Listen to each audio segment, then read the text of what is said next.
And welcome everybody into the Mind Sculptors. Thanks for joining us.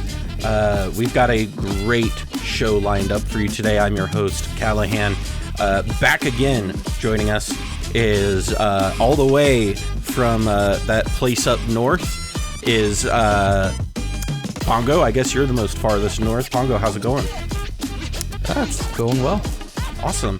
I'm so glad to have you back. Thanks for acknowledging my latitude. Yeah, you are much farther north than the rest of us, I believe. But there's also in that country up north is our good friend Morgan. Morgan, how's it going? Well, Spleenface. How's it going, Spleen? It's going all right. Awesome. And also coming back again is you know him as the madman himself, our good friend Cobblepot. He's back. Cobble, how's it going? It's good to be here. Going well. Good. You know, it's funny. I was just talking to my grandparents on the phone yesterday, and they live not too far from where you do. And the snow where you're at is wild right now, isn't it? Yes. We had 15 inches just a couple of days ago, and there's lots of, just because we're by where the lake is, we get, a ton of lake effect snow, but it also means that the cities are prepared for it, so it's not that bad. Yeah. Out here in Nebraska, if we got that much snow, the world would come to a stop. Washington, D.C., if they get half an inch, they have to shut down school and stuff like that. Yeah, I mean, here in Nebraska, the thing that's wild is they don't put the plows all the way down on the ground because for some reason. So you'll always have snow that builds up underneath on the roads. So the roads are always a nightmare to drive on. So hopefully they get that together this year. But with that being said, you damage the roads less, makes the maintenance cheaper, right? I mean, it does, but you also, have people, sliding into, Fair. stoplights and stuff like that. So it was, we had 2 winters ago when we first moved here. The city of Lincoln just ran out of money for salt, which I don't know how that's possible, but they just ran out of salt. And they were like, all right, well, that's it. We don't have any more. So they didn't have any cEDH players getting salty. I was about to say. Pretty much. They didn't have a big enough cEDH scene. Right. Generate all the salting. Yeah, they're underrepresented in the Nebraska area. Lincoln, at evidently. Least. Well, last week we started off a conversation. I remember our initial plan was to talk about all 10 of the color combinations in one episode, and it very quickly became apparent that was not going to be feasible. That was a bad plan. It was a bad plan. We learned our lesson. So speaking of salt, we very quickly pivoted onto just doing the wedges last week. So now we're here for a follow-up episode, and we're going to be talking about the shards this week. The shards, these are all the way back. They're originated. These are the 2 allies and an enemy color combinations, right? Yeah. Or is it 2 enemies and an ally? Yeah, it would be 2 allied pairs and an enemy pair. Okay. Right. So these are the slices of the color pie, specifically from Shards of Alara, if you're not familiar with the set. And we're going to be talking about them today. Starting off for that is going to be Spleenface, and he's going to be talking about BANT. And, probably one of the most famous BANT cards in all of Magic might be Noble Hierarch. But even more famously in, cEDH, there's Derevi.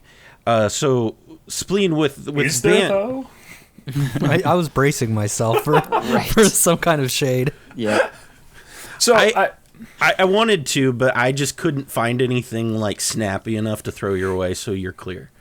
It's okay. He's going to talk about Chu Lane. That's how it's pronounced, right? Exactly. I'm not convinced that I'm cleared yet, but So So for now. yeah, BANT is a color combination that definitely has a lot of history in EDH. In cEDH specifically, for a very long time, Derevi was kind of the go-to stacks deck, and then obviously BANT is a very popular combination in like slightly lower powers. There's like the sort of BANT like good stuffy decks, which is it's sort of the best. It's one of the best color combinations for like creature synergy decks. And there's a lot of very powerful tools that enable that. We spent a decent amount of time last episode talking about the green tutors and how the incredible access that green gives to creatures doesn't really have a parallel in any other color combination, and means that you can you can play with the expectation that you're regularly tutoring non-win con pieces in a way that's like much less available in other colors, and with other permanent types. And so, yeah, Derevi has been a cEDH commander since it was printed in 2013. There you go, I said it, Pongo, are you happy? He was biting his tongue for a bit there. But I said it, you know what? It's bleeding.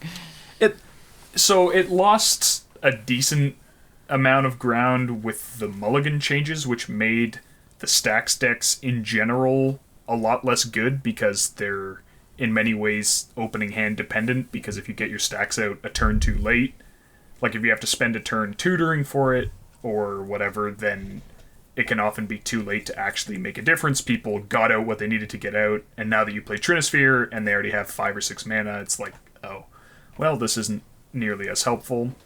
But obviously, the ability to come back from the command zone, specifically for Derevi, was very strong. In terms of other BANT commanders, there hasn't really been a lot going on. So we got Hullen from the Brawl decks with Throne of Eldraine, and he certainly has a much easier time comboing than Derevi, because his combos, they're much more layered, in that you can just sort of throw in like several different lines and all the pieces fit together, and Shrieking Drake does nonsense things with like half the cards in the deck.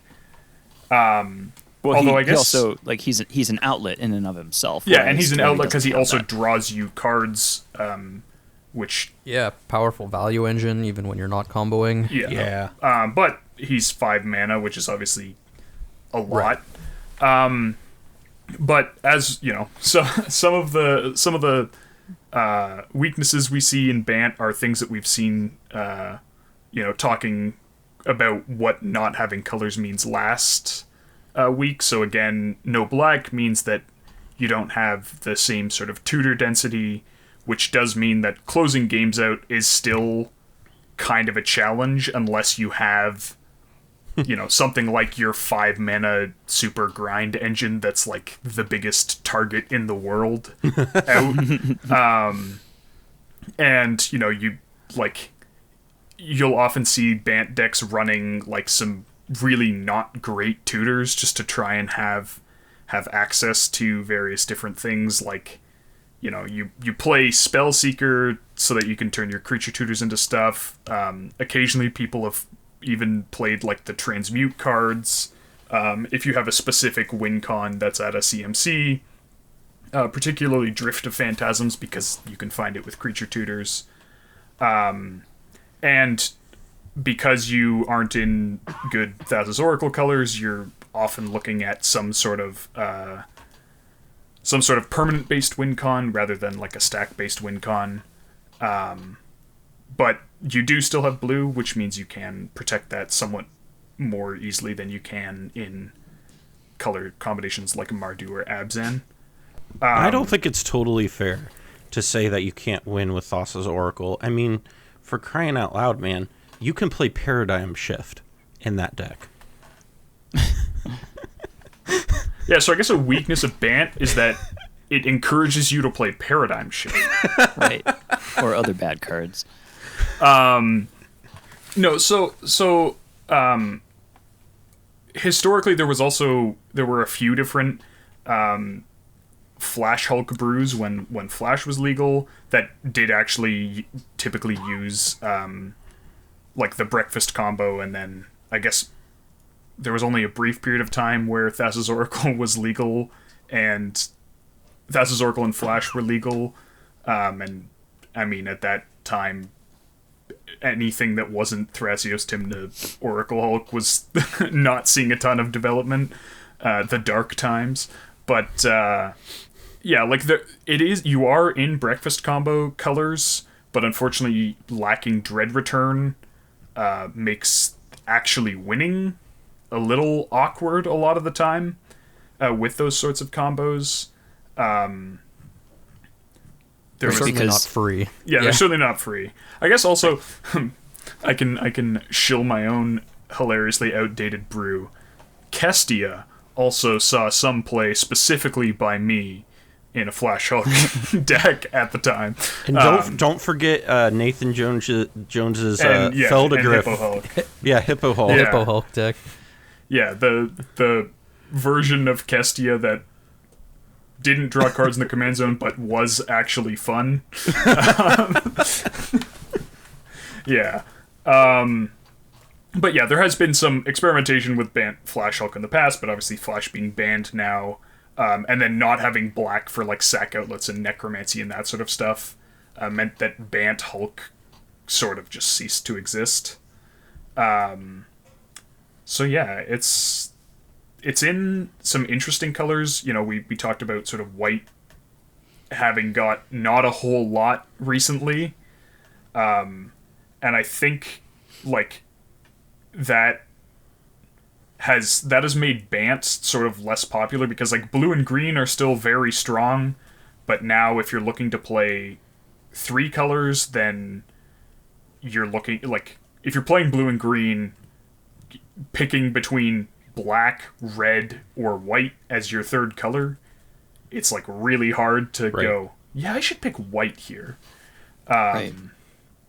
And it's very interesting because like, I play like a lot of historic and a lot of I used to play a lot of modern, but a lot of historic and standard specifically right now on Arena, and this is why I think it's very interesting, because we talk a lot about how this is a competitive format, but you almost have to rewire some of your competitive understanding for cEDH to an extent, because like in those formats, like BANT is really, really, really, really good, right? Like you have Uro, you had, I guess I should say, 3 Fairy. Oko. What'd you say? Oko, yeah. Oko, yeah. I mean, Oko, yeah. You've had all of these really good tools, and these just incredibly efficient cards. Lotus Cobra got reprinted into Standard and destroyed it for a minute. I mean, and so I would... It's fair to say that like new people to cEDH would immediately be drawn to it, because in other formats it is pretty successful. But it's also quite successful at lower power levels in EDH. Right. I think white is kind of the least combo-y color in many ways. Mm-hmm. And cEDH, like when you're trying to be as efficient as possible, that comes down to combo just a massive amount of the time, because combos are as easy as they are to pull off in 1v1 20 life formats. Right. But killing people other ways is a lot harder to pull off a lot of the time. Right, like an infinite combo wins the game, or like Labman wins the game no matter how many opponents you have, but when you're trying to play like maybe like a tempo deck, or like you're just ramping into these like efficient threats, like that doesn't translate in cEDH, right? Like you cast Hydroid Crisis, you draw 2 cards, you have a 4/4 flyer, right, and then your opponent kills it, and in Standard that's like, oh well, basically I'm up 2 cards on that exchange. Right. Wait. Why aren't we casting an infinitely or arbitrarily large Hydroid Crisis off of food chain mana? Oh my gosh. Exactly. Well, yeah, but that's the point, right? Like, is that the logic in like standard, for instance, would be, oh, I can just slam this Hydroid Crisis on 2. If it even gets removed, that's fine. I'm up 1 card because they, wasted removal on it. Whereas here, you're almost down 1 card, right? Because 2 people haven't used a card on it. So it's this, and so all of that to say, it's such a very interesting color to me, because to somebody who is coming from a different competitive format and is interested at cEDH, initially they would be drawn to some of these. I have a friend who in our local modern meta is an extraordinarily accomplished blue-white control player. So when he initially started playing, he wanted to build like Grand Arbiter, Lavinia sort of things, and then he quickly realized, oh, this is just harder to do in EDH than it is to do in 1v1. So it's all the relative math is different when you have multiple players instead of just 2. Right. I think the BANT decks we've seen in like Modern or Standard or Historic or Pioneer, they've all been like very efficient, but like cEDH isn't a format about efficiency the same way, where like playing a card that's like a bit of a maybe slightly less of a threat, but it draws a card, is like not gonna get you there eventually, because the threat density is extremely low. Like the number of cards in a cEDH deck that like actually end the game is like 5, and then the rest of it's just jockeying for position. So like getting the slight edge on every card that you play doesn't translate into a win unless you can find one of those ways that you actually have of ending the game. And to speak to Cobble's point about the relative math being very different, if we talk about 1v1, we're talking about contexts where a 2-for-1 can happen and is often on its own game winning. But a 2-for-1 is almost like essentially unachievable in cEDH. Right. Like, how do you actually do that? Just because when you talk about, the relative expenditure of cards compared to, 3 opponents as opposed to 1 opponent, you're never really trading 1 card, and going up 2 cards relative to 1 player, or going up 1 card in the exchange, let's say. You always have 2 other opponents to be concerned about. So you're never really playing these attrition value-oriented games. Right. And the equivalent is like a 3 for 0. Like if you remove 1 thing from each opponent and draw a card, that's like the equivalent of a 2 for 1 in 1v1. Right. Another way that the math being different kind of works out is that you've got 3 players that you're playing against that all have removal and all have counter magic. So when you're trying to assemble a win con, especially a win con that has permanence, and like is manifest here in BANT especially, your surface area that you're exposing to opponent interaction is much more vulnerable when you have 3 opponents as opposed to when you only have 1. So if you're trying to put together breakfast combo, you've got basically 3 permanents that you're trying to assemble. You've got to get Nomads and Cephalist Illusionist in play, and then be able to get your Oracle into play, and then respond to that with the first 2. So there's 3 things that you have in play that all need to, they're all moving pieces that all have a target on them, and any one of them can be interacted with to stifle your ability to win. And that, in a multiplayer context, becomes more unreliable, more difficult to pull off, more susceptible, more vulnerable, whatever you want to say. So it's, stands to reason why, Oracle plus Consult is kind of, the prevailing wisdom, because of the fact that it doesn't open you up to the wider amount of interaction that you expect having 3 opponents. Right. And this is something that I feel like is worth exploring, probably in a different episode. And I didn't mean to, knock us off track too terribly much, but I think the point I was really trying to get at is that, we see some people move over and they go, oh, BANT is really good in these other formats, I should play BANT. And basically the point I was trying to get at is, that prevailing wisdom from 60 cards does not translate as well over to this, despite, you know, BANT technically having pretty good card quality overall.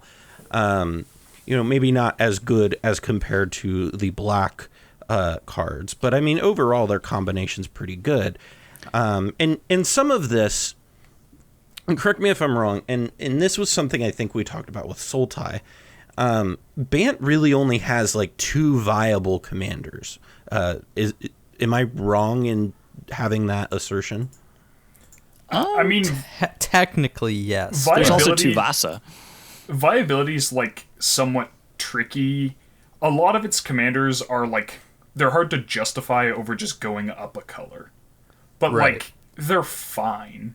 Like Well- as an example, I played Kestia for a while, and it was like, would this be better as Thrasios Timna? I mean, yeah, probably, but like it was still fine, you know, with running like a few enchantment creatures that were like playable and a couple auras that were playable. I was drawing like 3 or 4 cards a turn and like playing a BANT creature control type strategy. But it was like, okay, if I'm being honest, like if I wanted to, you know, win a tournament, I would just add black to this deck and play it. So like, Right. is that what? Maybe it's not now that Flash is banned, but like, was that viable? Yeah, I agree that certainly your definition of viability, you know, is going to play a huge role in how you eventually define the set of what is, you know, quote unquote viable in BANT. Presumably, Callahan, when you said, you know, there's 2, you're talking about the big 2 that we had sort of previously mentioned, which Right. is Derevi and Hullen. But, you know, beyond that, you could look at Thrasios and like Livio, or like, you know, Thrasios and Shai, right? So like there are technically other BANT commanders that you could bring to a cEDH table and expect to win occasionally. But when we I think talk, 25% but of I the mean, time, but but- you know, like to counter, well, and to kind of go back to what we're not necessarily counter, but like to kind of jump off with that a little bit, is we talked about with Sultai, like, right, like the issue with Sultai isn't the colors, the issue with Sultai, and there is the white problem, right, in BANT, because you do kind of have to hold this against Sultai and go, why am I playing white instead of black? But even with Sultai, you have to look at, okay, so my commander choices are 4. You know what I mean? And so it's kind of the same issue with, I feel like, in BANT to an extent, where it's like, okay, well, you know, there are other things that I could be successful with, but my good options are Derevi, Chulane. Actually, I don't agree. I think that, like, I think Derevi is possibly one of the strongest commanders in terms of like the effect of the card. I Yeah. think that in many ways its color combination is holding it back. I agree And with not that. Agreed. and not the other. I don't think BANT's held back by not having good commanders. I think the commanders that are potentially good are held back by the fact that they're banned. Yeah, and I That's think fair. a big issue with BANT, and I think this is a big issue specifically with the color combination that you don't see in black decks. I think having access to black and access to sort of these all these tutor effects that can find any type of card that you want, the unconditional tutors, means that you can build a lot more sort of bottom-up type strategies where you're kind of starting from like the combo that you want to have, that you're trying to assemble every game, and then the commander can kind of just be there, you know, to do something kind of generic, where you don't really have that luxury in BANT, because you don't have consistent access to like Right. kind of one combo that is like, you know, strong enough to be doing in the format consistently. You tend to have to build these sort of top-down decks where you start from the commander and you say, well, what can I do with this commander and how can I optimize the deck around my commander, knowing that that'll be the best way I can achieve consistency with this type of deck. Another thing Yeah. there too is that the tutors that you do have available to you in BANT are going to kind of push you in the direction of having creature-oriented strategies. And even though you have access to blue to be able to, you know, protect whatever combo it is that you're doing, you've kind of got this weird like straitjacketing, because you're trying to kind of play a permanent oriented game and also have stack interaction at the same time. Right. And where if you're in blue and black, then I mean, all right, you go and find the thing that you're looking for and you protect it with the counters that you got. Right. Whereas it's like, well, okay, I need to build advantage through the value that I have from creatures that are most likely going to be hate bears. They're going to be holding the table down. So I got to prioritize finding those and getting them into play. And then that's going to, for every creature that you're looking up or every creature that you slot into your deck, that's one less slot that you're committing to having protection, one less slot Right. that you've got for, or when you're making a choice, do I go and get a creature or do I go and get, protection for my combo? Those are a different type of question that you have if you're in dim or X. So Right. it's a very different process, and it's kind of like it's a conundrum that I think that BANT has. I wanted to rewind just a little bit to a comment that you made, Callahan, before when you were saying you wanted to kind of clarify how some of the things are different in EDH compared to 60 card. And I wanted to be very clear that the difference is not the 100 versus 60 card or, singleton versus 4 of, but the fact that it's 1 player versus 4 player. If you look at BANT, if you look at Derevi in Heads Up Commander, if you looked at like Dual Commander, French Commander, I believe that Derevi's been banned still. Yep. Because it was just absurd, insane, unbeatable. And, it only took them a month or two to realize that they had to get rid of Derevi because it was so just oppressive and nobody could no one could do anything to deal with it.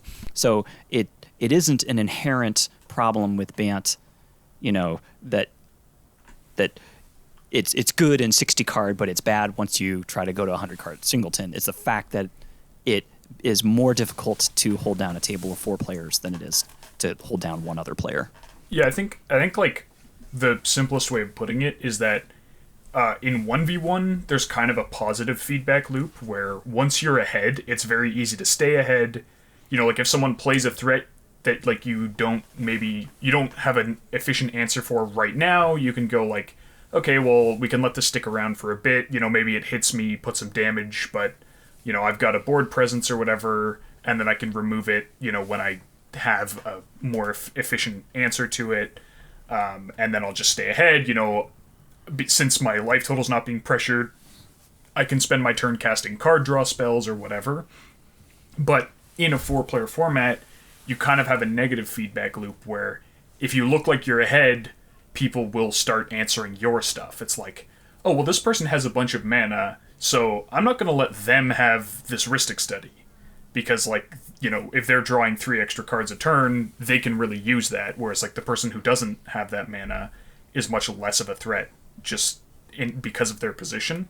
So, being ahead doesn't beget getting farther and farther ahead unless you can snowball so far ahead that you can actually outpace all 3 of your opponents. Which sometimes is pretty hard to do.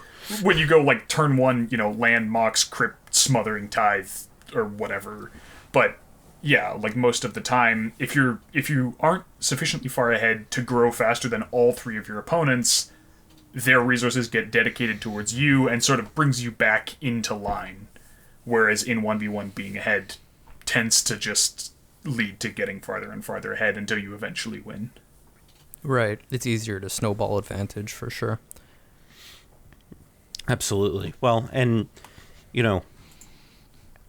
we talked about these blue-white versus blue-black sort of color combinations. Now we get to talk about both of them in ESPER. And this was something we talked about a little bit, albeit a little bit comedically, in our tier list video. But, ESPER is most famously, led by Zur. So, Cobble, when we're talking about ESPER, what are the strengths and weaknesses that really put this deck, kind of define where it is and those sorts of things? So like we were just saying, if you've got blue and black, then what that means is you're going to have all of the universal tutors to be able to go and get a very specific combo.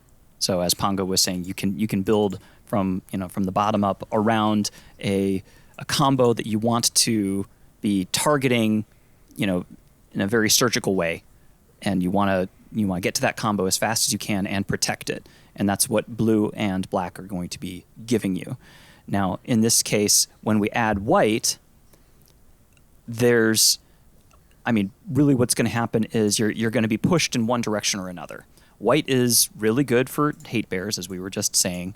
And if you don't choose to take advantage of the hate bears that it gives you, then really, what you have is, well, you've got like Enlightened Tutor, and you've got a little bit of removal and Swords to Plowshares. You've got Silence and Orum's Chant, depending on how deep you're going into that. So you can either be very heavy in the blue and the black and just throw in just a handful of white cards to kind of supplement a faster paced, stormish, full in combo kind of a deck, or you can take advantage of kind of the hate bear and stacks capabilities that white offers and take a kind of a slower, grindier deck that is including more of those white cards while leveraging blue for some protection and leveraging black to be able to go and surgically get the specific combo that you want when you've got a board state that is ready to take advantage of it. So you also have Oracle and Consultation. So that excuse me, is going to be your most commonly seen win con, because it's got the smallest surface area, so it's the hardest to interact with. It's easiest to assemble. It's only got 2 pieces. It's very efficient. We say this whenever we are talking about any combination that has access to both blue and black. It's you're just going to be running that combo just the way that it's going to be. You've got, as we said, we've got blue, so we've got all the interaction to be able to protect it, but we also have excellent removal. So Chain of Vapor, Cyclonic Rift, and Into the Royal, those kinds of things are going to be available to us. We've got Toxic Deluge and black sweeping removal if we are doing a slower kind of a deck and we want to be able to take advantage of that. Black also brings reanimation, so there's still some vestiges left in the community of kind of the Razaketh or Razakats kind of reanimation strategies that existed, and those are some things that you can still make use of. So you also have life gain, especially since you got white and black. So a lot of times in the farm decks, you're going to see, you've got Timna, who wants to be attacking with small creatures and wants to be gaining life so that you can be paying for the cards that you're getting off of your Timna triggers, but also you want to maximize the value that you're going to get out of your ad nauseums and your Peer into the Abyss and your necropotence. So if someone's going to be doing more of a farm plan, they're going to be including things like Serra Ascendant, Hushbringer, and those types of things to be able to take advantage of that kind of a plan. As far as weaknesses are concerned, I think that the biggest weakness that ESPER has is that it doesn't have red. And I'm a firm believer that the kind of the renaissance that ad nauseum has had, apart from the fact that we had Flash get banned, the biggest thing that has created Turbo Naz is the existence of Dockside Extortionist. It has allowed an amount of explosiveness that just hasn't existed prior to its printing, and now it's only further getting cemented with cards like Jessica's Will and some of the other red cards that are getting printed that are just allowing people to just explode out of the gate and do things very, very quickly. We haven't had any games where we've seen that at all. Right. It's very out of the blue. A consequence of this, in my opinion, is if you try to make a Turbo Naz list that's in ESPER, it feels like you're playing in 2016, just because it feels like your top speed is limited relative to what everybody else is doing, just because you don't have access to Dockside Extortionist. The difference is that great. So that's not to say that Esper is not viable as a farm strategy, and it's not saying that Esper can't do turbo Nas or those sorts of things. It's just that the lack of red is palpable and it's noticeable and prominent. Yeah, absolutely. One thing to the point of lacking red and feeling like we're playing Nas in 2016 in Esper, funnily enough, it's almost like we have access to fewer ritual effects in Esper now, because Thassa's Oracle pushing tainted pact mana bases so hard has made it so that like you're not really able to run High Tide as consistently and expect it to be nearly as powerful as it used to be. You can, I can't remember seeing High Tide in a list for... Well, so in 2016 people were still playing it. Right. But now, you're not going to. To be so fair, you're playing less rituals than you might in 2016. To be fair, to High Tide, with playing with power has that cEDH staples list, and they like kind of survey all the decks on the database and kind of see what the most played cards are. High Tide is still on that list, so it still sees play. Probably not nearly as much in blue-black decks, I think, is what I would put as that qualifier, to be fair. Okay. I think that's valid. So I think I have to disagree a little bit. I think that, Esper has... It never stopped being, a totally fine color combination. The issue is that Xur, for many years, Xur was possibly the best deck in the format. People might disagree about maybe because of the meta. Xur versus Jaleva. Xur, Jaleva, maybe since Carador attacked them very effectively with the Hate Bears and Stacks plan, maybe that you could argue that was the best. But it was a very clear contender for the best sort of deck in a vacuum. For sure. But one of the consequences of that is that it kind of got downgraded to F tier on the sickness tier list. And so no one has ever sat down, seen a Xur from their opponent, and been excited. For sure. It's this is true. Xur is oh, you're playing Xur. I already don't like you. It's basically how people have reacted to that. And so I think as a consequence of that, people it was why would you build Xur was essentially people's view. It's no one likes this deck, and you could just play Thrasios Timna, you could still play your Nas plan, have higher card quality because you're in 4 colors, not 3. And Xur has it's theoretically interesting, right? Being able to pull any 3 CMC enchantment, you have Necropotence, but it's a creature, so it's really hard to counter. But it was just Xur sucks, why would you want to play Xur? Not sucks as in it's bad, as in it's right. Not fun, it's not cool. Why would you want to play Xur? So just don't. No one was encouraged to play with Esper. He kind of suffered from his own success in a way, right? Because he never stopped being good sort of after Thrasios and Timna started taking over the meta. But, before it kind of felt like if you're playing that type of strategy, you need to be playing red. He never stopped being good then, but you still kind of saw people playing a lot less of him, to your point, Morgan. And a big part of that is not because he wasn't good enough. He was still at the top of the format, I think, at that point. But for whatever reason, people were just not compelled to play him. I mean, right. This will vary from meta to meta. But I think there was also it's also a very frustrating play experience because people know what Xur does if you let it attack.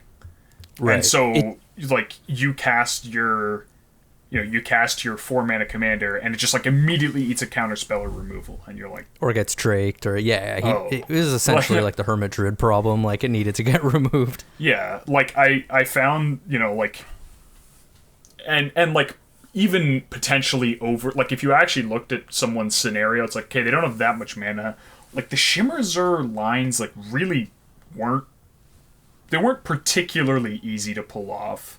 And so, like, if you hit the Zur deck down to, like, 30, and then, like, if they don't have a ton of mana already, attacking is, like, maybe not the word, but it was just like, nope, we're just going to kill Zur. It's just, like, it's just a kill on sight, which, like, is understandable, but, possibly I think people weren't very good at realizing when they could stop beating up on the Zur player, which made it a very frustrating play experience, which further decreased the popularity and the performance to an extent.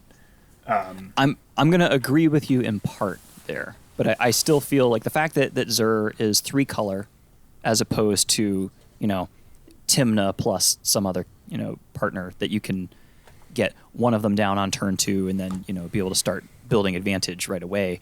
And the fact that Esper doesn't have access to dorks, so it is gonna have more frustrating mulligan experiences because of the fact that you're just not going to find the ramp that you need to be able to get Zur down on turn 3 reliably. The speed that the rest of the meta has kind of taken up is such that, I mean, yes, Zur is extremely linear and will do its thing if it's given time to do its thing, but a lot of times it's not going to have the time to do its thing, and because it's so linear, it's very vulnerable to people who have experienced what Zur is going to do. And I think that it's,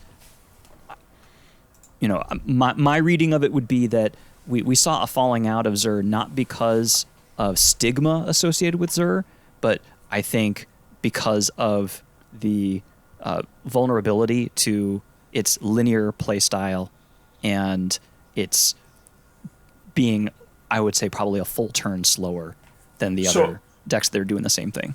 I think I didn't necessarily express my idea perfectly. I'm not saying that Zur fell out of favor because of a stigma. I think that what happened was that the stigma of Zur meant that it didn't overcome basically being superseded by 4-color partners. Like, you kind of got some, like, hipster points for playing Tasigur instead of Thrasios Tymna. And, like, you definitely didn't get hipster points for playing Zur instead of Thrasios Tymna for, like, a Nas consult whatever deck. Like, so it was like Zur was pretty directly superseded in that, like, a deck like CST essentially does very similar things to what Zur wants to do, but just sort of a little bit smoother and a little bit more consistently. And then, because everyone thinks Zur is, like, not a cool commander and they don't like Zur, you don't have that incentive to still play it the way you did have it with something like Tasigur. So I don't know if you could really say that people didn't find the commander cool, though, right? But, like, certainly you could say that his reputation preceded him to a large extent. So I've always hated his art. Well, maybe I really like the promo one. I might be alone in that, as opposed to, like, I think the Cold Snap version where he looks like a lunatic. I understand the appeal. I understand the appeal to that. If you like the Joker and you're kind of into those circles and the internet, a little edgy. Yeah. but no, the Judge promo already looks like a badass. So, like, I don't know. That art is pretty cool. So let me ask this question, because we talked about Esper, right? And the conversation was immediately dominated by Zur, because it immediately goes there. When we talk about Esper commanders, is there really any other, like, commanders to play other than Zur? Like, I know Aminatou is on the database, but I can't tell you if I have ever seen that deck get played. So outside, like, what other commanders would you find as like quality commanders in these colors that are not partners? They're not partners. Oh, not part. Well, there Because goes my answer. I mean, right. Timna Sakashima and Timna Malcolm, I think both have legs. And I both don't. I'm still a little. I kind of sold my Timna Malcolm. But, yeah. I was really high on Timna Malcolm, and I sold my stock on that. I'm kind of out on Timna Malcolm personally. It has potential, but it's absolutely outshined by Timna Sakashima, which I think is quite good. So I know people tried with Alila. They tried very hard with Alila, and I just remember looking at this and being like, this deck doesn't do anything of what you want. Mm-hmm. Like, it was like so awkward. Do I cast my artifacts before my commander so I can actually cast her in a reasonable time frame, or do I hold them to get 1/1s? Then, like, what am I doing with the 1/1s? Am I playing like a Razaketh deck? Like, I think that, like, I've been brewing. I haven't actually put it together to play games with yet, but I've been sort of tinkering with Yennet since the printing of Peer into the Abyss. Yeah, that was going to be my answer. Because Yennet, which is the 5 CMC Flying Vigilance Menace 3/5, when it attacks, reveal the top card of your library. If its CMC is odd, you can cast it without paying its mana cost. Otherwise, you draw it. You want to cast like random fat spells for free, obviously, and like historically that's meant you can't really play ad nauseum, because if you want to have a certain density of hits, then your ad nauseum curve is not great. Like if you're playing like five, like you're playing like Time Warp, and like you're playing like the 3/5 mana turn spells, and then like whatever your 7 mana payoffs are, like the few things that you're playing. It's like, okay, well, this can't really be an ad nauseum deck, but it can definitely be a Peer deck, because Peer doesn't actually care about the CMC of the cards you're hitting off of it. And it's like a little bit less immediately like this attacks and we lose the game from something like Zur, so like it doesn't eat removal in the same way. Mm-hmm. Shroom was also historically playable for a very long time, but her combos are all kind of bad, and like now commander agnostic combos are better than commander dependent combos most of the time, which is somewhat unfortunate, because that kills one of the avenues that made a lot of decks see play.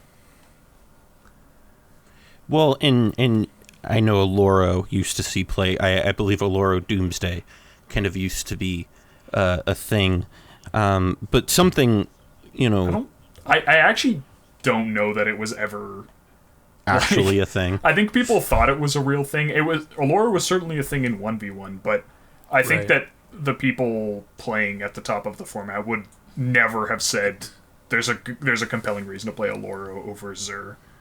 So, you pretty much just like you can put Oloro in the command zone instead of Zur and have the same deck, but it's probably going to be a little bit worse. Right.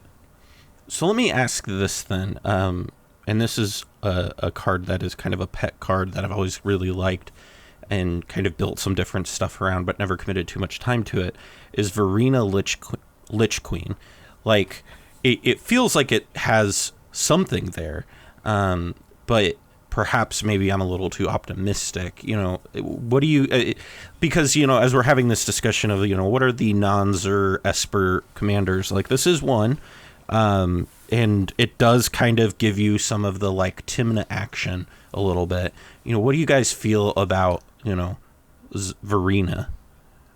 I built Razaketh Verena and then was playtesting it, and I was like, why don't I have green in this deck? that was pretty much how it went. I was like, yes, she can make the 2/2s to like to fuel the fuel your Razaketh, and like obviously you have like access to that consistent discard, but like having dorks and then having your like survival of the fittest, as well as just like green creature tutors, especially. It's kind of a shame, because like the green creature tutors aren't particularly great in like traditional Razakats, because the density on like looting and ways of discarding stuff is not actually that high. And it's unfortunate because with Varina, like, Worldly Tutor would actually be great. Because it's like, I'll Worldly Tutor, I'll draw it, I'll discard it, and then I can reanimate it.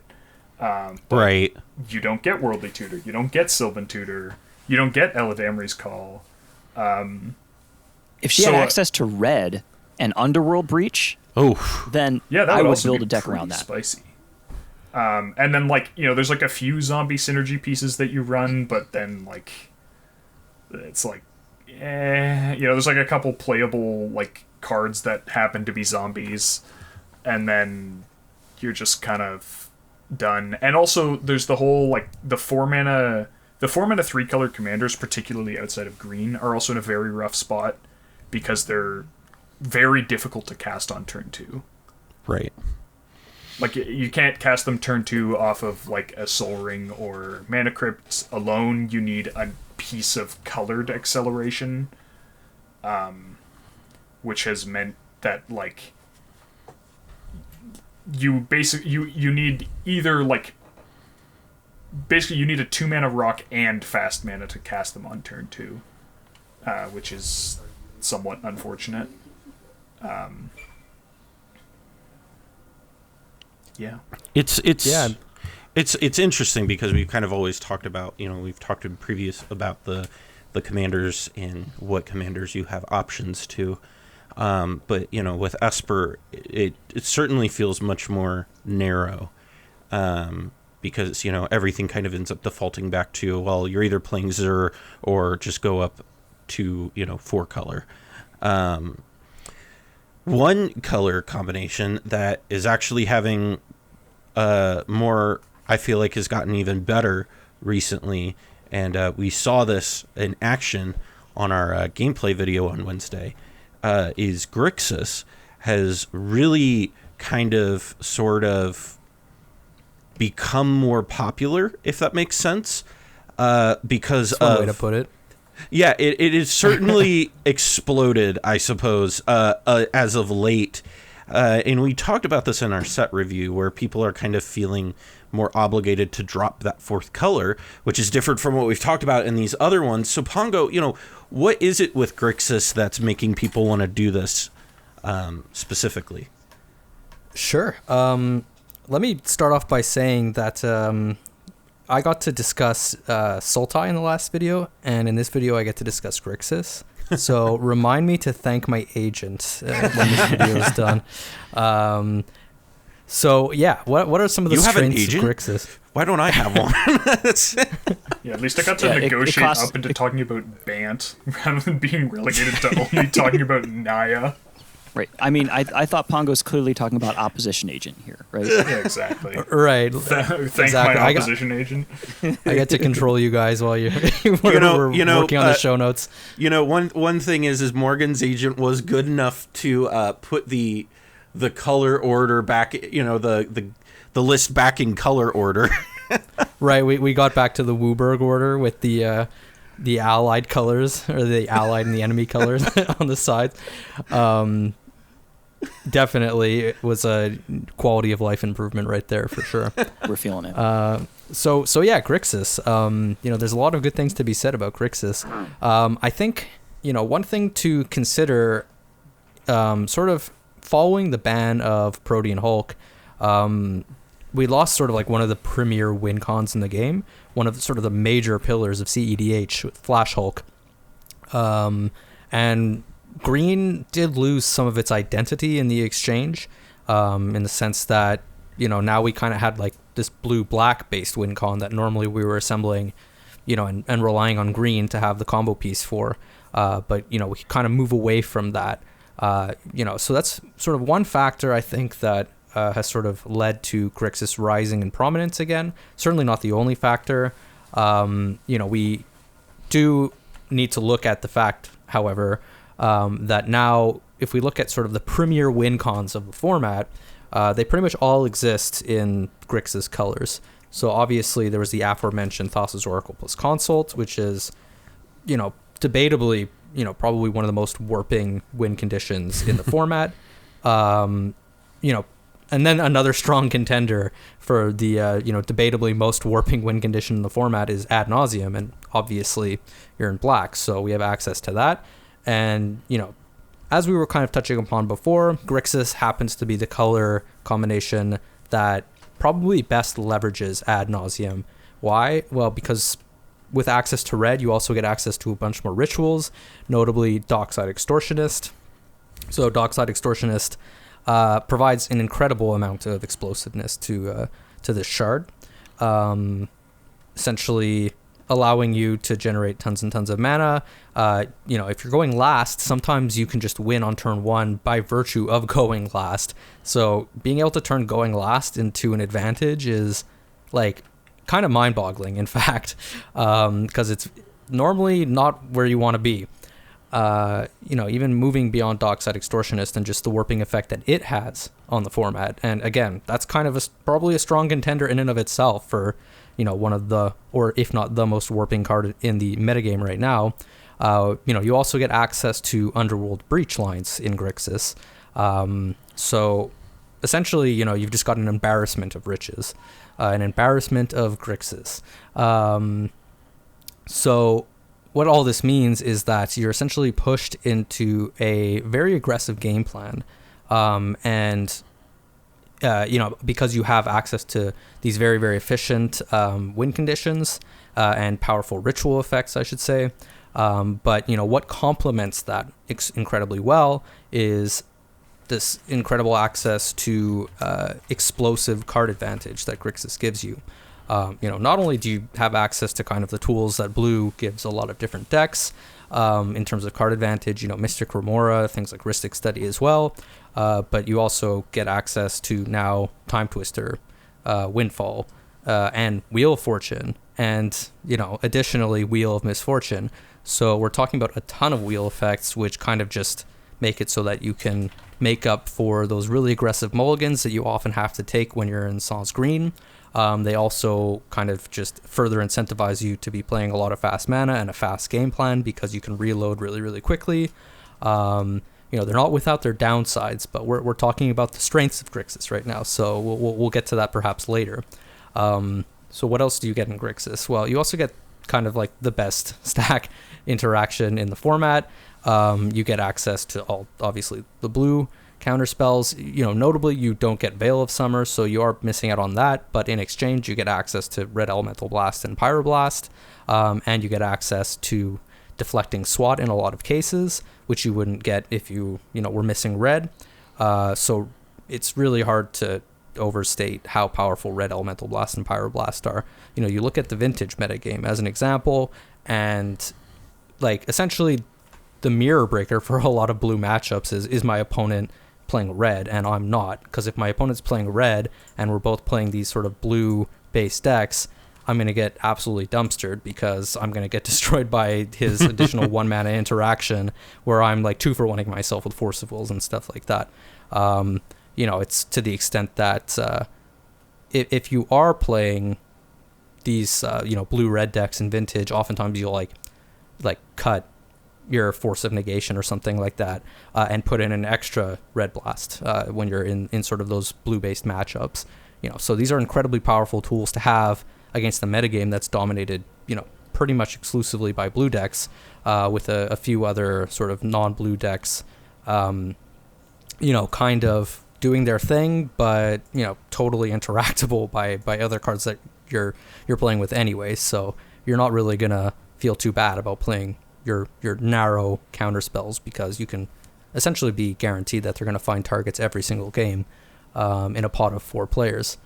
So I would say that their ability to hit blue permanents is becoming more pronounced too, with people moving into wheel strategies. Yes, absolutely. So the fact that they double as removal, should not leave that part out, because that's an incredibly relevant sort of mode on both of those cards. What we're talking about essentially is the shard that is positioned to be the fastest in the metagame.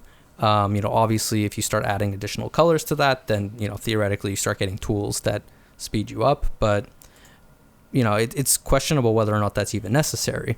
The best tools for going fast exist in GRIXIS, and then you can certainly benefit from other tools. But when you're kind of just playing this aggressive game plan, having access to the things that I've discussed so far is more or less all you need. And so essentially that's what we see. Is we see all these decks that are playing this sort of very turbo-oriented plan. And they're also occasionally playing a more control-oriented plan, but that's sort of something that you're starting to see move a little bit by the wayside, because this new crop of really fast decks is making it so that there's a little bit less incentive, and also fewer situations. There's less incentive to be playing cards that will prolong the game for everyone. Things like board wipes and stuff like that. Obviously still nice to have, but you're not going to, overload on them quite as much as you would. Obviously, there's the additional fact that the metagame is kind of shifting away from green towards more of these fast decks. And as a result, you'll often find yourself in this position where you may need to race, which puts further pressure on wanting to play more of that creature control type game plan that you might have played previously. Going beyond that, we have some incredibly powerful cards that have been printed recently. I already discussed Wheel of Misfortune, but I would be remiss if I missed out on discussing things like Jeska's Will. And I'm sure some of you guys can tell us some of your war stories of that card. It's pretty good turn one if you hit the right cards off of it. It's honestly not even that good turn one a lot of the time, but when you hit Pier and an LED, you hit Pier and an LED. Yeah. To be fair, I did luck sack into that, but the point of playing that turn one was because my hand was actually so strong to begin with, and I was certainly not gonna not play anything for turn. I wanted to spend my mana. You hear that, Cobble? He still had all Ds.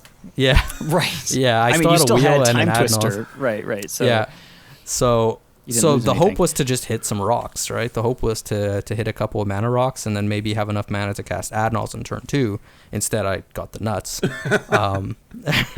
know what? Sometimes you just get there. Sometimes you just get there, exactly. I do recommend everyone check out that video, especially, you can watch that game. It didn't take very long, as you can imagine. I literally, to give a little bit of my war story, because I wasn't in that game when we recorded that a few weeks ago. And we had recorded like the first game we had played. And so I stepped away because we were recording all day. And so I step away to go like get a drink, go to the bathroom, get some chips, and like say hi to my fiance. And so I was gone like maybe 5-6 minutes after you guys started. And I come back and everybody, like Pongo's deck is on the table and everybody's like already shuffling. And I'm like, what the hell happened? I was like, I walk away for 5 minutes and the game's already over. And that's how it be sometimes when you're playing Grixis. Right. I think that's the first time I ever saw a turn one peer into the abyss. I mean, I've seen multiple turn one ad nauseas before. It's just the combination of acceleration just kind of gets you there sometimes. But getting to 7 mana and having 3 left over is much harder to do than to reliably to get to 5 mana. Right. Well, I mean, I don't think we should throw around words like reliably, but. Well, no, that was my point, right? Is like you're not going to do that reliably, right? Like he was able to do that because, like he said, if you've watched that video, if you haven't, you should go watch it.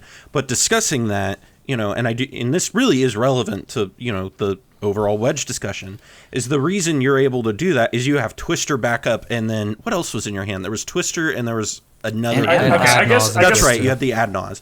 So like you can cast that turn one safely, knowing if you don't hit anything great off of it, you still have I'm gonna Twister in the worst case. Right. I guess I don't think we should take this game as particularly meaningful in our evaluation of Grixis. Like.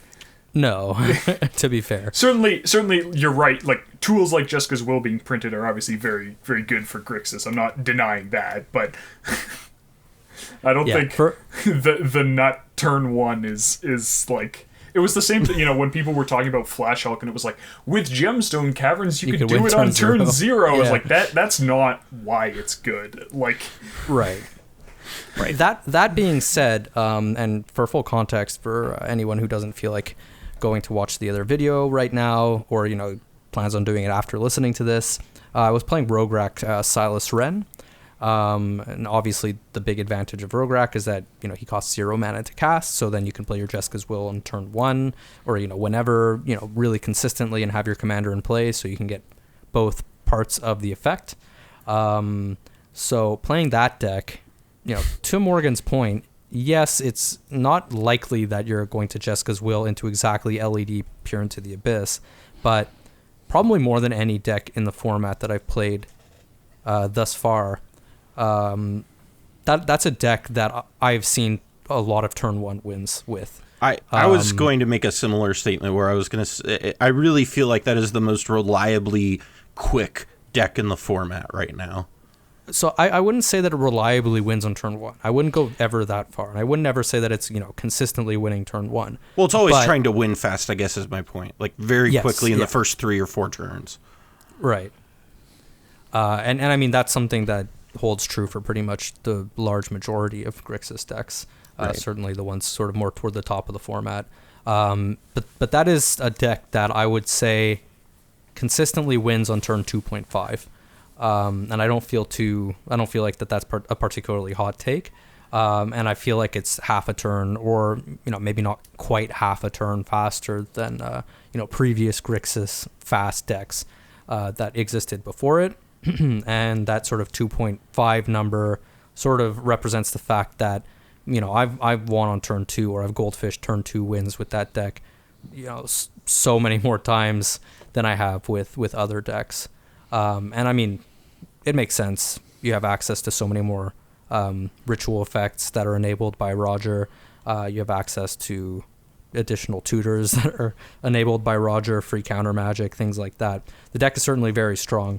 The biggest weakness of that deck is probably the fact that, I mean, there's another weakness, but the biggest weakness of that deck in my mind is that it's a Grixis deck that we play that challenges the dominance of what is traditionally a very female-dominated shard. The bad mean Grixis mean girls is maybe less true nowadays than it used to be. With Kess and Ala, Jaleva, and yeah, without them necessarily being the best thing to be doing in Grixis anymore. And to a lesser extent, Obeka, I guess. I don't think Jaleva's been the best thing to be doing in Grixis for a while, in my opinion. But. Sorry? So it's certainly debatable, and it does, it boils down to your personal choice and your playstyle to a certain extent. Kess is very much better. Yeah. Kess is certainly still very, very strong in Grixis. And so one of the weaknesses of Grixis, and I'm obviously being serious now. There's a time for being facetious and a time for being serious.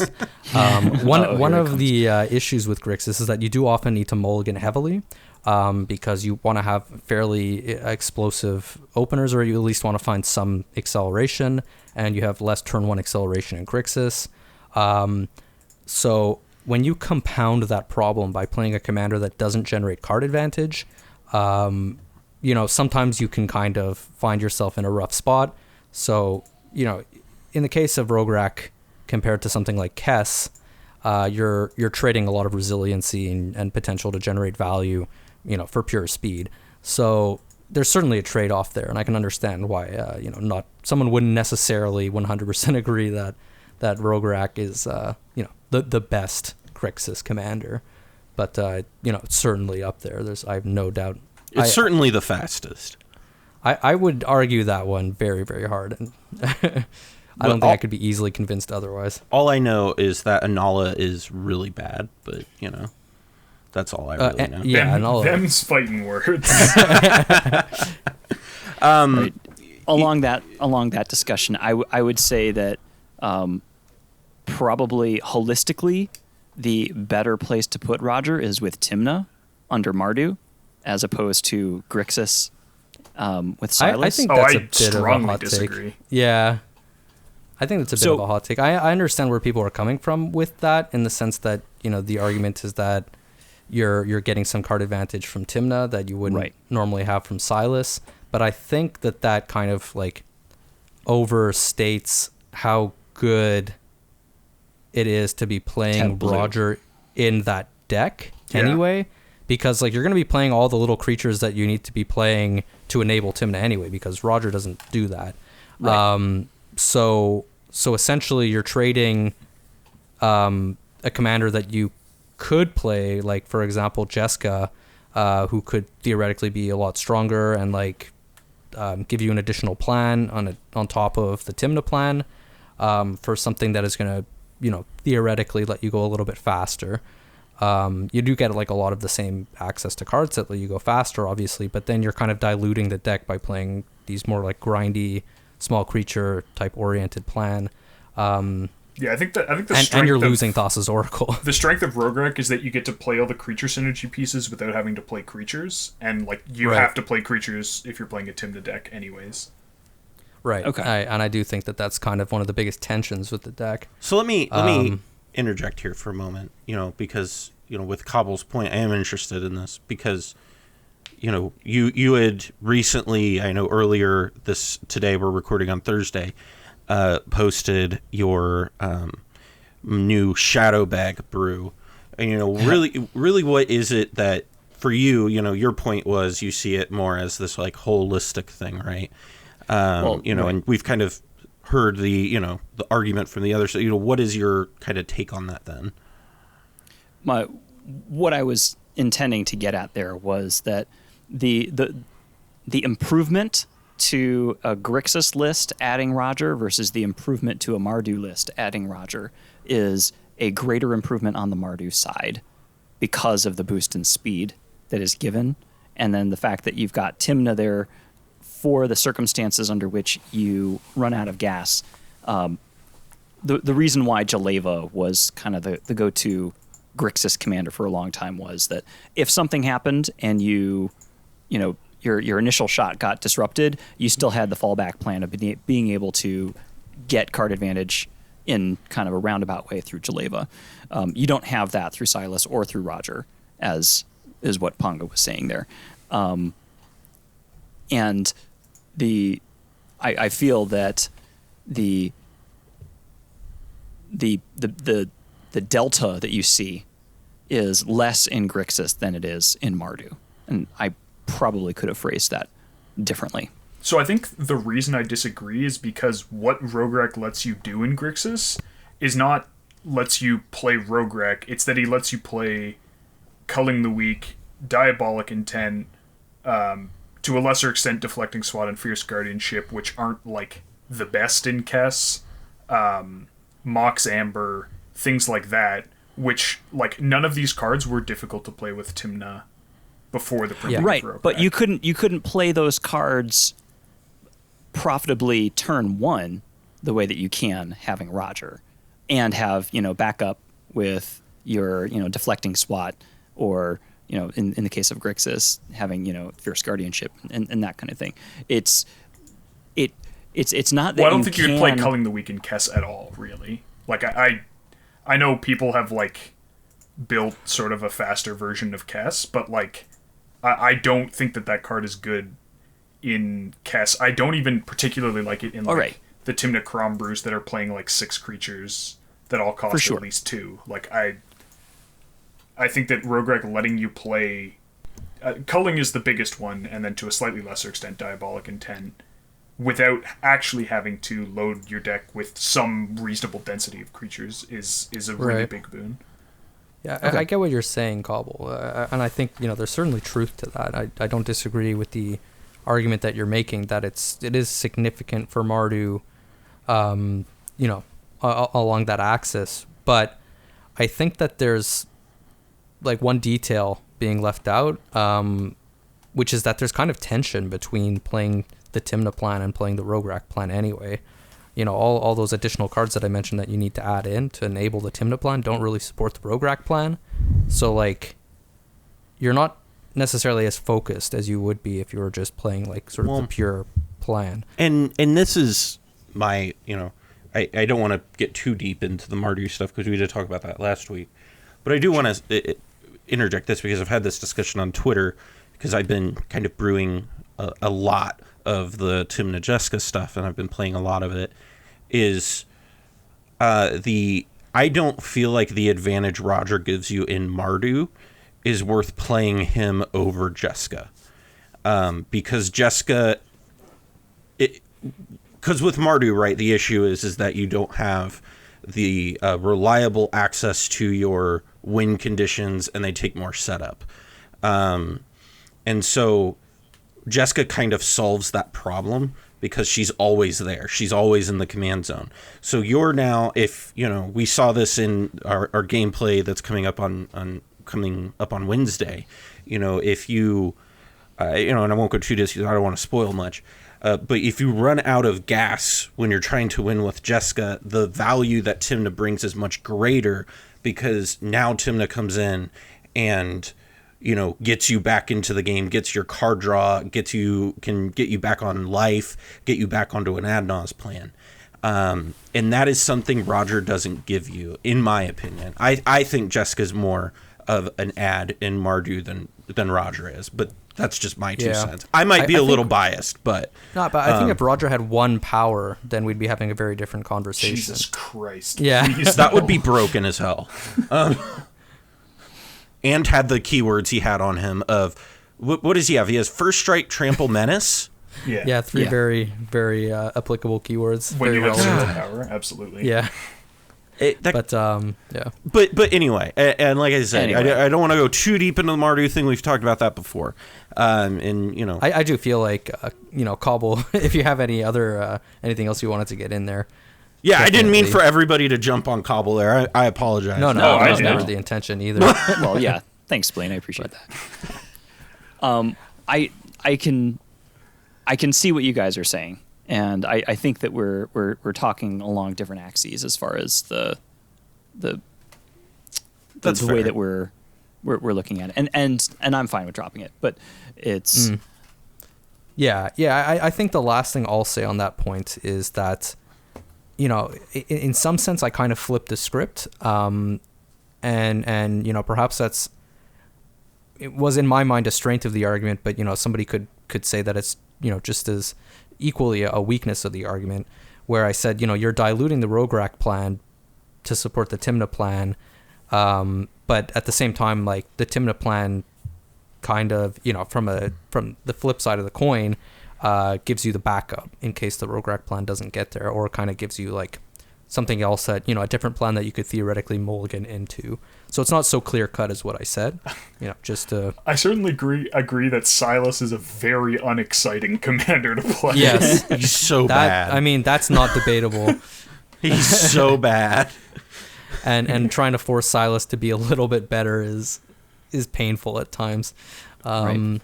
People, Has anyone but yeah. actually cast Silas? I've certainly cast Silas before. I played Actually, the Silas fact that he's Timna, Death Touch, so I've Yeah. definitely cast my fair share of Silases. the I fact have that he has had- Death Touch has been relevant. I have had a significant amount of people in Discord servers try to tell me that, oh, no, you don't understand. Like, you want to be playing Silas, right? Like, it makes your mana crypts better and all these things. I'm like, shut up. Like, it is bad, and it has its edge case good scenarios. It can have edge case, Hey. things that are good. If you find the Lotus Petal, then it's basically Malcolm. Got there. Wow. Mostly what it does is it gives your opponent's dock sides an extra treasure, and occasionally turns on Metalcraft for your Mox Opal. Well, that's convincing. Well, so we spent a lot of time talking here about really 2 different black-red, combinations. But I want to talk about one more before we kind of move off of black-red, and that's Corvold. I mean Jund. Wait, hang on a second, because we spent a while talking about two to GRIXIS list, but there's definitely some other GRIXIS things. No, there are certainly no are, other yeah. GRIXIS lists. Yeah, I don't think It's we can only just Roger ignore and it. Cass. So I mean, There's none others. we briefly touched on Inala to say that it was bad, which is the worst Not true. take. No, it's very, very true. It's a bad deck. I gave it a pretty high rating in my tier Yeah, list, and I was even memeing for the vast majority of that. I think that a lot of people saw like the old like Wanderwine Prophets combo list and were like, this Wanderwine Prophets combo is like actually kind of hard to pull off, and requires you to be able to attack people, and like combos dying to a single chump block is it's like just not good. Yeah. and like I think a decent number of people actually just don't know about the Spellseeker lines, but essentially, yeah, the fact that you have a 4 mana 1 card win condition, or like you have to find and play 1 card, and for a total of 4 mana you win the game. Obviously, there's a bunch of other pieces involved because you're tutoring, a sequence of cards. But this is why I don't like it, though, right? Like it is. We've talked about this on the podcast before, right? Is the amount of like different layers that the win condition has to get, and the way. I mean, we're bordering with the Inala deck, like the Chains of Mephistopheles need for a flowchart to successfully do this, and if you're new to it. And that to me is a big ding against it in all fairness. Like, you think that just the mechanical difficulty of executing a combo line is a substantial mark against the deck? Certainly, because interesting. Because I don't agree with that at all. I will take this. The reason I say that is because it's going to limit the amount of people that are going to be able to have any success with this deck to a very small group of people, and that matters, right? Like the accessibility of Thassa and Thassa's Oracle, and demonic tutor or demonic, like that win is just so much easier than the Spellseeker line, which I get is really good, but like in modern, right? Like there is a reason people play the decks that are easy to play and work really well instead of everybody being on like lantern control, right? Callahan, can I interrupt you for a second? Sure. Because I have I think a very important counter argument, and my counter argument is that the Gitrog server is the biggest deck specific Discord server that exists. I think a counter argument that I would levy is that with some experience with the Boonweaver Corridor deck, if there's a combo that is reliable and efficient, people are going to learn the steps. But is it efficient? Like, yes. So here's the thing: is that like it may look inefficient on the surface because there are so many cards in the combo. Like you wind up tutoring. I think it's something like 12 cards. But like if you actually look at the cards, like there's 2 garnets in the deck, and then the rest of it, like here are your combo cards: Reanimate, Culling the Weak, Burnt Offering, which is basically Culling the Weak, right? Like Unearth, and then your 2 like actually really bad outside the combo cards are either Archaeomancer or Scholar of the Ages, and then Finale of Promise. But like the rest of the cards are literally just rituals and reanimation spells, which like already synergize with the deck. So like you're on this like ad nauseum plan. So you have like your Culling the Weak, like you dockside Culling the Weak, whatever. Like you unearth your dockside, you reanimate your dockside. Like if you look at the combo line, the card quality of all the cards in the combo line is actually very, very high. Right. But you talked about like the Culling like dockside. I think that's not something that is Inala specific though. Right, but I'm saying you don't like. I don't think it's reasonable to count Unearth and Culling the Weak as like dead combo cards the way you'd count Body Snatcher as a combo card in Hulk, when like clearly they're not, because lots of other decks are like going out of their way to include them. Well, no, I'm not counting them as dead. I'm not saying that they're dead, But my point, rather, is that you've just got so many surfaces that you got to cover to get this thing to really go off, and you got to know so many lines. You don't have to activate creatures or artifacts, and really you don't have to keep permanents in play. So, like, you really don't have that many surfaces. Like, if you have a creature in play, you can do the combo. Like, theoretically, if they can remove all your creatures before that first Culling the Week, then you're in trouble. But explain, like, the math, right? Because you say you do it with 4 mana, so you get the Spellseeker, and then you get the 4th, but you're out of mana if you are at 4, right? No, like, no, you can't do you it cast at 4. Spellseeker, you search with Spellseeker, you cast Culling the Week, then you pay for the Anala trigger and get Unearth. Okay, that makes sense. Yeah, so you got to stack your triggers for this. You have to stack your triggers, and there's like some tricky sequencing that like is part of the combo, but it's extremely rote. So once you learn the sequence, I mean, it's really only you're complicated if you've lost access to one of the pieces. Like then, like the variations get complicated when you lose access to the pieces, which is only when they're in the graveyard. It's not like with Hulk lines where drawing your pieces is annoying.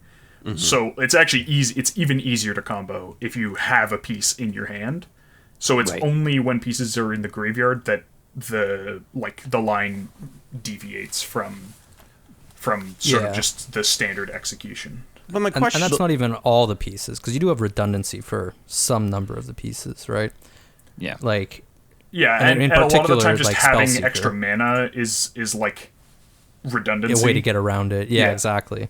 And like, you know, if you're comboing with reanimation spells as well, like that kind of reduces that sort of creature surface that you can be interacted on, because, you know, somehow, let's say they're able to remove multiple creatures before you're able to start going off with Culling the Week.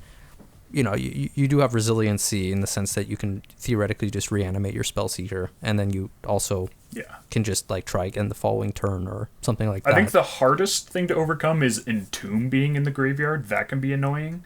Right. But like, yeah, it's really not actually that. Like, the most of the time you're just doing one standard combo, and even if there are a lot of steps, there's not a huge amount of variation unless you're missing pieces. It's not like you know, a Storm deck in Modern where it's like, oh, you know, I have like some certain number of draw spells and there's like uncertainty and I'm trying to like maximize the mana or whatever. It's just like, okay, do this, do that, do this, do that, and then you win. The list also, I mean, strongly rewards thinking on your feet. There's a lot of times that you'll be able to get to the combo without, you know, starting from Spellseeker.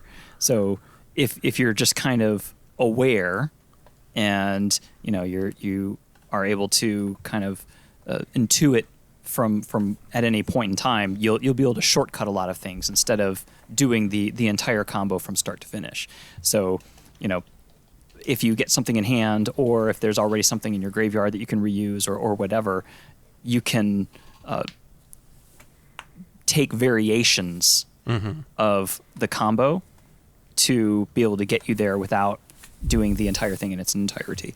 And that gives it flexibility, and also it makes it more difficult for opponents to plan the way that they're going to interact with you. Because if they know what's coming and they see that you put a Spellseeker on the stack, then they're aware of what's going to happen and they know the steps and each click that's involved.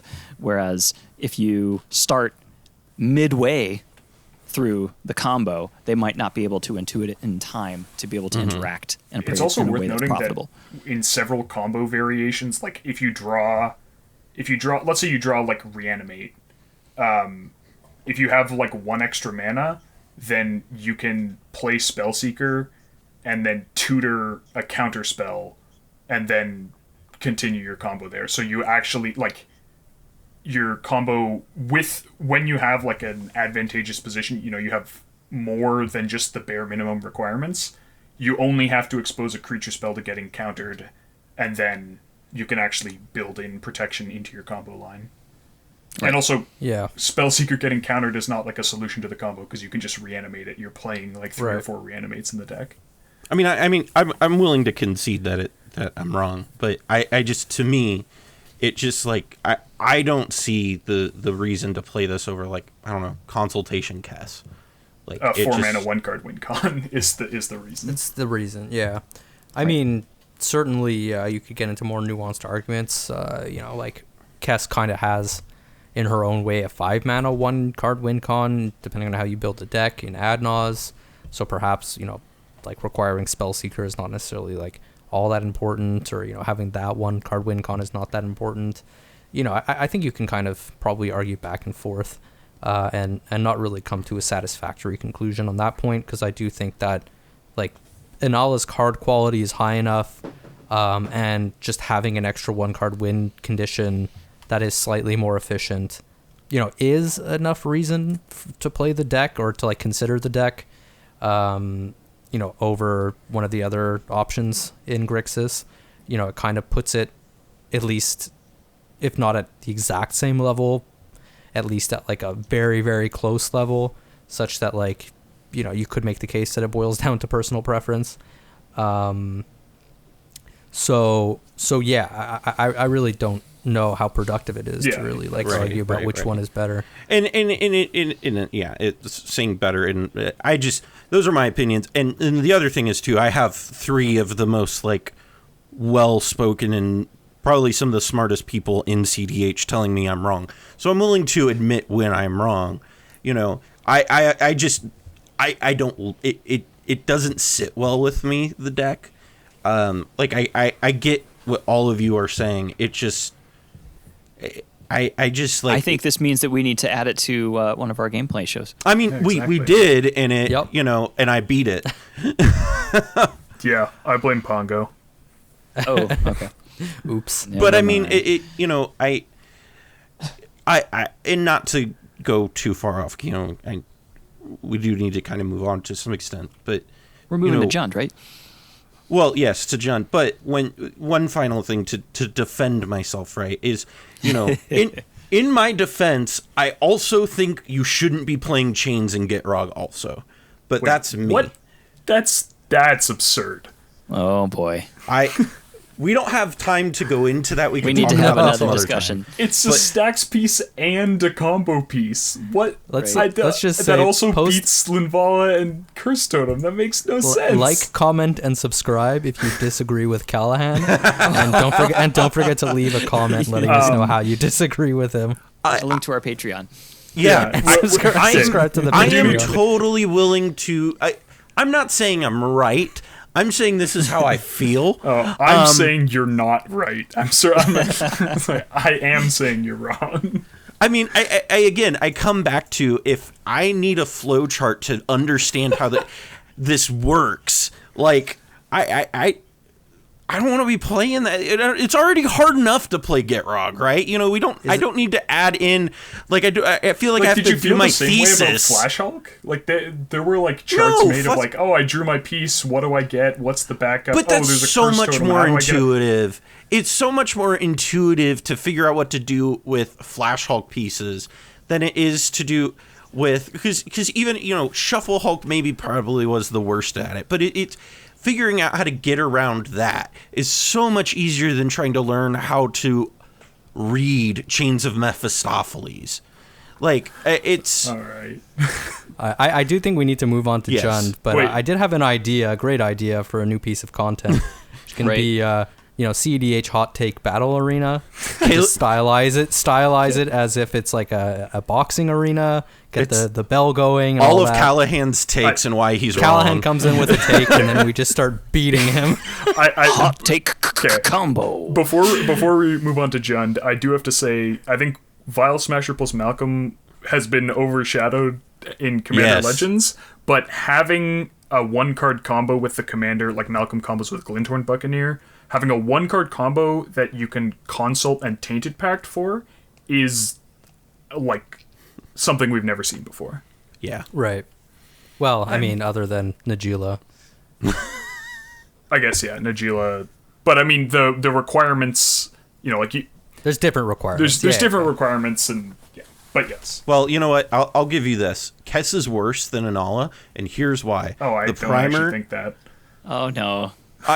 Okay, but here's my reasoning is because I'm looking at the primer and the consultation primer. No, it's on tappedout.net. Oh no! So on that alone, it is worse than Anala because Anala is on Tapped Moxfield. Out, when you play test and you click on a card in your hand, it automatically goes into play.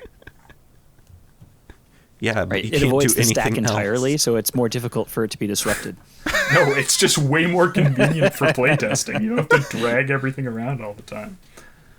So, like I I tried to transition to this earlier, but we've been talking about Black Red quite a bit here, and we would be remiss if we did not talk about Jund. I tried making. See, the joke doesn't work as well now, guys. Yeah, I get it. Yeah. I mean, maybe if you didn't pop off too early, then the jokes would work better. Whatever. Was But it anyway, 1 in so 4? Maybe if you didn't pop off so early, you wouldn't be a joke. Ouch. Oh. That was hard. God damn, man, this is my Moving show on to after all. Jund. Yeah. Getting deep. I can just not invite you back.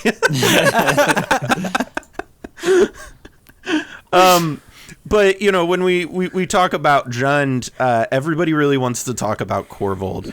And we actually, speaking of which, Pongo and I did do an episode with Braden from cEDH Cast about Corvold, and that's going to be coming up here shortly in the next few days.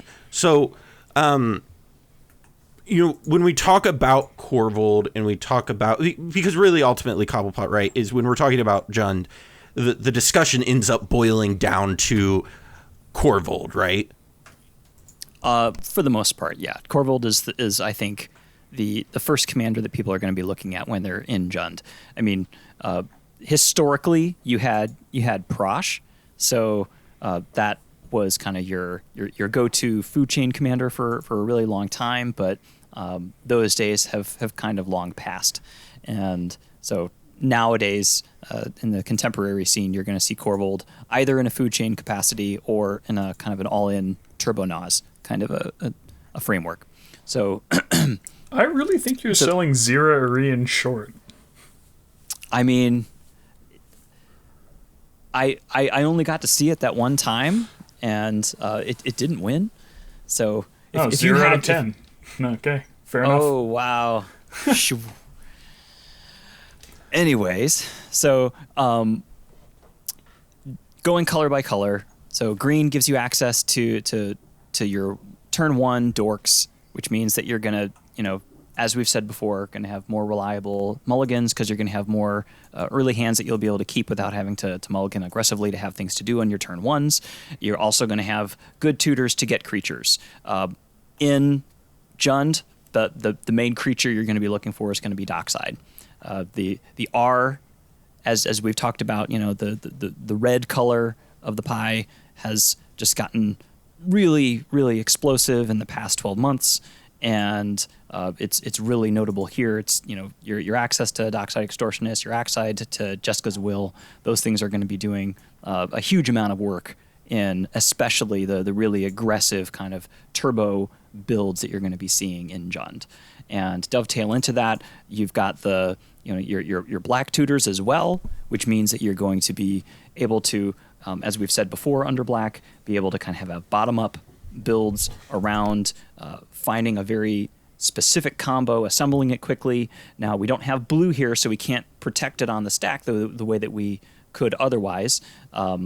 Really, the protection that we have access to is the a Veil of Summer or Autumn's Veil, that kind of thing, and the Red Elemental Blast, Pyroblast, and Deflecting Swat. A lot of times that's going to be enough to get us there, but we just have to recognize that we will probably get disrupted more often just because of our lack of depth in that, and it just means that we need to build in more resilience and more recursion, which luckily, because we've got green and black, we're going to have more access to.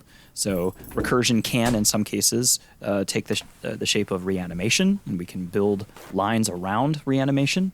But we can also, under green, we have access to regrowth, noxious revival, and those sorts of things as well. And we, with red, have access to underworld breach.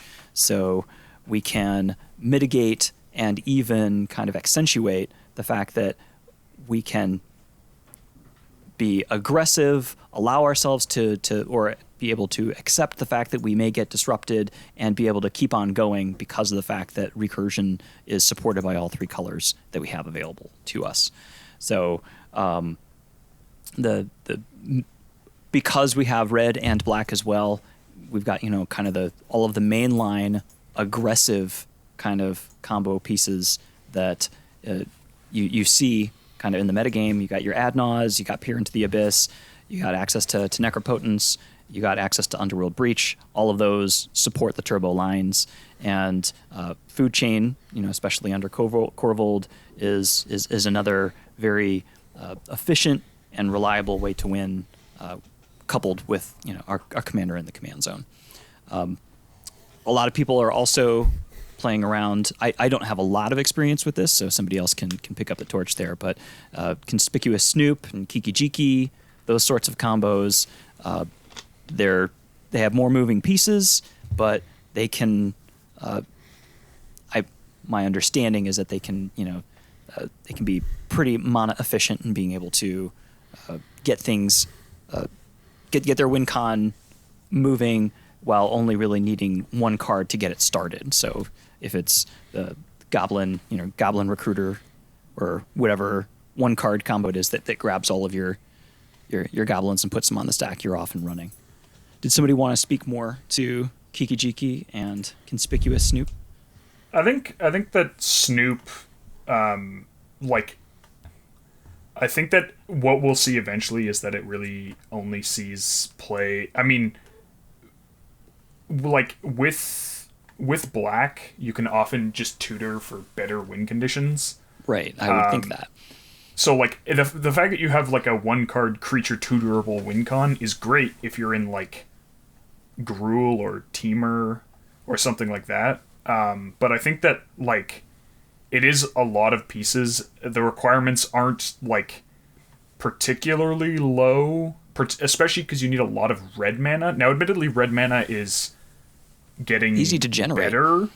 Like it used to be that a lot of decks, like with red in them, red was like a splash, and so you look at a card, you're like, oh, this combo line requires like 4 red mana. Like, okay, I'll pass.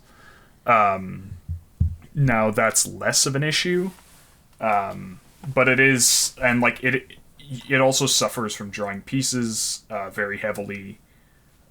So I don't imagine we'll be seeing a lot of Snoop in Jund. But I think one of the things we might see going forward is Dargo-based brews, because that's the giant that sacrifices everything when he comes into play. Yeah, because a 1 mana 7 CMC creature has some stuff you can do with it. You can obviously like Eldritch Evolution it into Razaketh or whatever. It's insanely strong with things like Greater Good and Life's Legacy, and then Sacrifice and Burnt Offering as well. Right. So you can have this like, you tap some dorks, you sacrifice them, you cast Dargo, you cast Sacrifice, and then cast Peer into the Abyss, or whatever. Like enabling these like super explosive turns, with the abusing basically the CMC of Dargo. That makes sense. I'm just off in the corner, like setting my layered Korvold Hulk Conspicuous Snoop deck to private. Don't mind me. Is that actually a thing? I'd be interested to hear about it, just because I is a see deck so that little I have. uses. Yeah, that I've built. Really? Yeah. Somewhere Amy Jo is not enjoying this conversation. I don't know. I kind of feel the same about Snoop as I do about Anala, but in a much more aggressive way, where I feel like Snoop is horrifically average. That's fair. I don't I wouldn't stand by and say that this is like the best way to build Corvold. It was more a proof of concept than anything. So basically the idea, being the main idea being that it is a Protean Hulk deck. So when you sack Protean Hulk, it's fairly trivial to set up your conspicuous Snoop piles. So that's sort of one axis that you have. You also have just kind of the pure Goblin Recruiter axis. And then you kind of have some interesting layering options where with food chain combos, your Goblin Recruiter can also, theoretically go and find your Squee. It can find your Dockside Extortionist for like more Corvold oriented plans. There's also just this like idea that like the Torch Courier that you're playing, and then like the like Sling Gang Lieutenant, or whatever other piece you're playing for the conspicuous Snoop combo, these just tend to put bodies in play that you can sacrifice. So at worst, you can just kind of like cantrip them with Corvold. So that kind of like deals with them taking up slots to some degree. Sling Gang Lieutenant is basically Concentrate. Sling Gang Lieutenant is basically Concentrate. Also lets you sacrifice Dockside Extortionist, so you can like loop it with reanimation spells, which you want to be playing because of Corvold and Dockside Extortionist, but you want to be playing them also because of Protean Hulk. And you can also like do some cute things, I guess, with Kiki Jiki, where you copy your Dockside Extortionist. I don't know. It's a free country. You can do what you want. I guess America's a free country, right? Wait. So yeah, you get all this stuff, and all these pieces kind of fit together. Natural Order, also not the worst card in Corvold when it's finding Protean Hulk, and then Corvold can sacrifice your Hulk, or you can be playing any number of sacrifice effects that you want to be playing anyway because it's Corvold. But additionally, it can find your team your Sabretooth if you're going for a more like Dockside oriented combo. So like I said, there's like certainly like decent theory behind it, but I don't believe that it's better than more straightforward Corvold plans. It's more proof of concept than anything, as I said. One thing I have to acknowledge right now is because I'm looking at our show notes as we're going through this, and I don't know who it was in all seriousness, but whoever it was who put Prosh into our deck list discussion. Well, I mean, I put there because that it's a historical footnote. Okay. Okay. Because I saw that and I was just like, Prosh. I haven't thought about Prosh in a long time. Well, I don't think that anyone has. So Tana Nadir Food Chain. Am I right?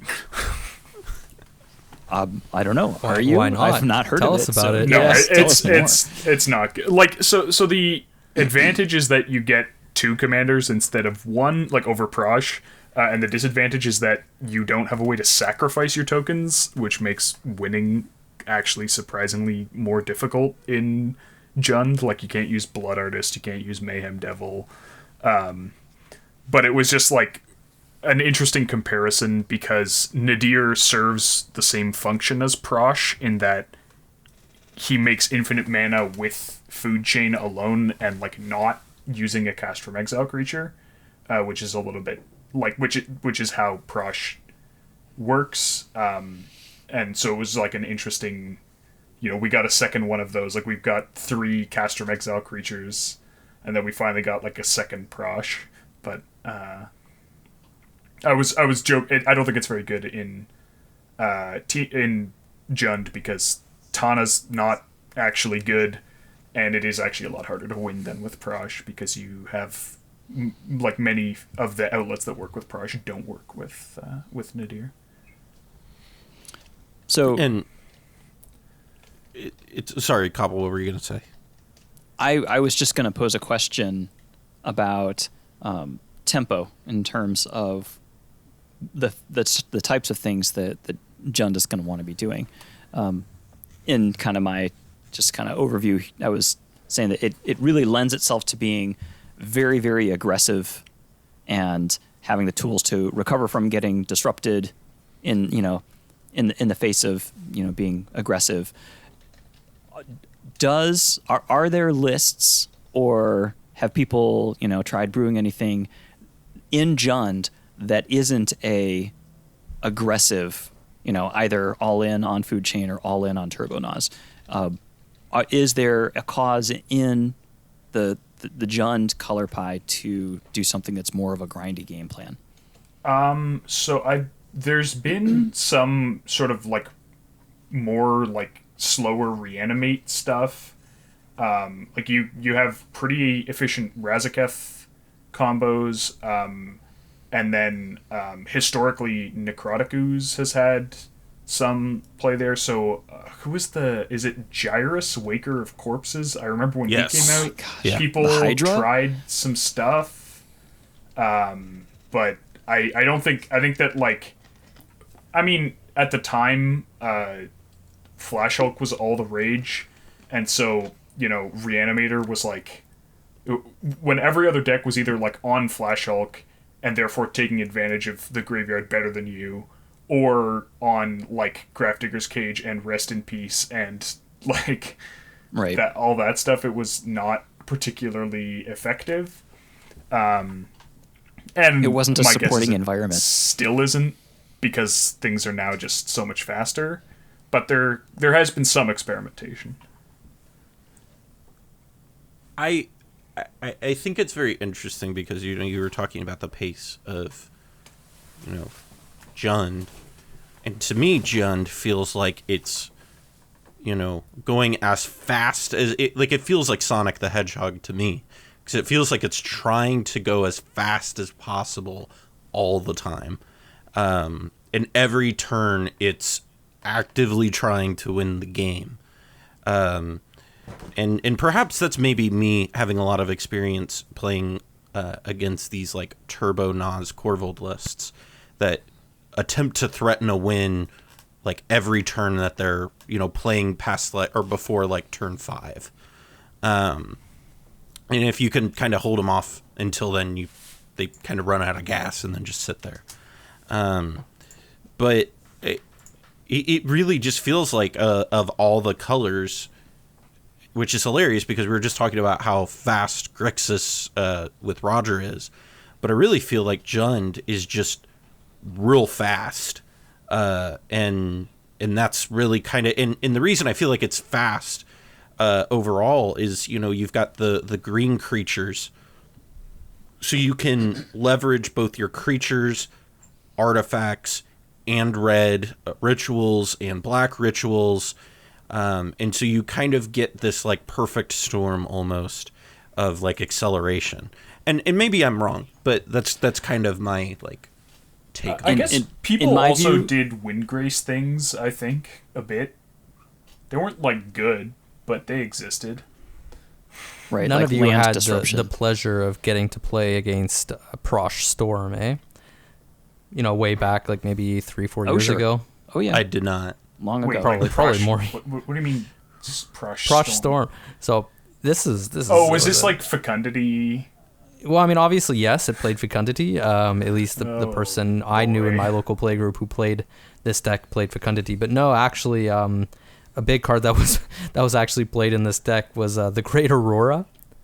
Yes, which I don't know. Hold on. I don't know if you're aware what that card does, but each player shuffles all cards from his or her hand and all permanents he or she owns into his or her library, then draws that many cards. Each player may put any number of land cards from his or her hand onto the battlefield. What the heck? What Prosh does that makes this card, you know, asymmetrical is that he puts a ton of creature tokens onto the battlefield, which means that if you've cast Prosh, those creature tokens get seen going back into the deck, even if they like poof and disappear. So you're essentially drawing at least an extra 6 cards off of the Great Aurora that no one else gets to do. Additionally, you know, Prosh makes your Gaia's Cradle like turbocharged, which is kind of what this deck does. I'm just saying, I think if you want to draw 6 cards over your opponents, you can do that for less than 9 mana. Well, yes, 100% I agree. This feels like a Phoenix meme to me. These were the dark times, you see, when people used to, you know, play kind of like, you know, decks that they enjoyed to play as opposed to decks that they The that dark they have to times play. when Dark people had times. fun. It was the The worst. dark times when people had fun playing, a wider variety of decks, and the power level of the format was not so absurd that you could occasionally get away with doing this. Yeah, I'm actually. I was very familiar when you said the Great Aurora because Null, Matt, my podcast mate, has a Wart deck that has Lord. its win was like it would just cast like infinite Great Auroras, and then Yikes. use it cast it, copy it, put stuff into play, cast a copy spell from hand, and just chain it, become a mega ritual, and then just kill with Comet Storm or something at the end of it all. Oh my gosh. But just resolving 17 Great Auroras in a turn was make it stop. Please. Reeling it miserable. back in, I think just to respond, Callahan, to what you were saying, as far as tempo is concerned, I think that the fact that Jund lacks blue and has white. access and I white. think you need one of blue or white to go slow. White has all the permanent base disruption, and then blue has all the counter magic, and then you don't have Right. either of that in Jund. Right. So it on the one hand, it doesn't have the tools to play kind of draw go, control interaction kind of stuff, and it has access to green and has access to red and black. So you've got all of the really fast rituals, you've got all of the the mana positive action available to you, and you can't really play that kind of sitting back reactive kind of a game. So you might as well turn it up as fast as you can and play the most aggressive game you can, because you don't really have a lot of incentive to do something that's different from that. Right. Right, Which is right. not to say that you can't grind, because Corvold can grind incredibly well. It just means that if you're in a situation where you're not forced into grinding, that is to say that somebody's put down stacks and that's slowing down everybody. Let's say you fizzled and now you're trying to catch up. When you're in that spot, it's pretty rough to be playing. To be playing this color combination, Also- to be playing Jund, because again, you don't have those reactive tools. Also, I do think it's somewhat important to differentiate. Corvold grinds really well, and I don't think that's the same thing as Jund grinding really well. I agree. Right. I mean, that being said, Sure, kind but of just the point of this discussion is, the wedge Corvold in and of Jund. itself doesn't give you great grind tools. You happen No. to have a commander who's an insane card advantage engine. Right. And Right. and that kind of is a big part of the reason why Corvold, I think, has kind of become the face of Jund and cEDH. Why I Right. love Gilded Drake and Corvold. Right. Mayhem Devil is a really good grinding card, and it's absurdly broken in Corvold, just because of the way that it dovetails into being able to destroy it, disrupt everybody else, and keep drawing cards off of doing Man, that. I should go find the podcast episode where I was like, guys, Mayhem Devil's really good. And everyone was like, eh. I was like, it can hit anything. They're like, eh. I feel I like, still kind of feel that way. I mean, I don't think it goes in the fastest decks, but it's, every time I've seen it played, it's like, oh, this makes it incredibly difficult to do anything with creatures. Right. Right. Which admittedly is, maybe not where the meta is right now, but, in times where the meta was there. Yeah, And I agree with that 100%. I think that's kind of the biggest reason why I say now, is because, as you correctly pointed out, the meta has kind of moved away from the types of things that Mayhem Devil really oppresses. not a lot of priests and bloom tenders to be pinging off. It's interesting. It's funny because we talked about this a little bit earlier.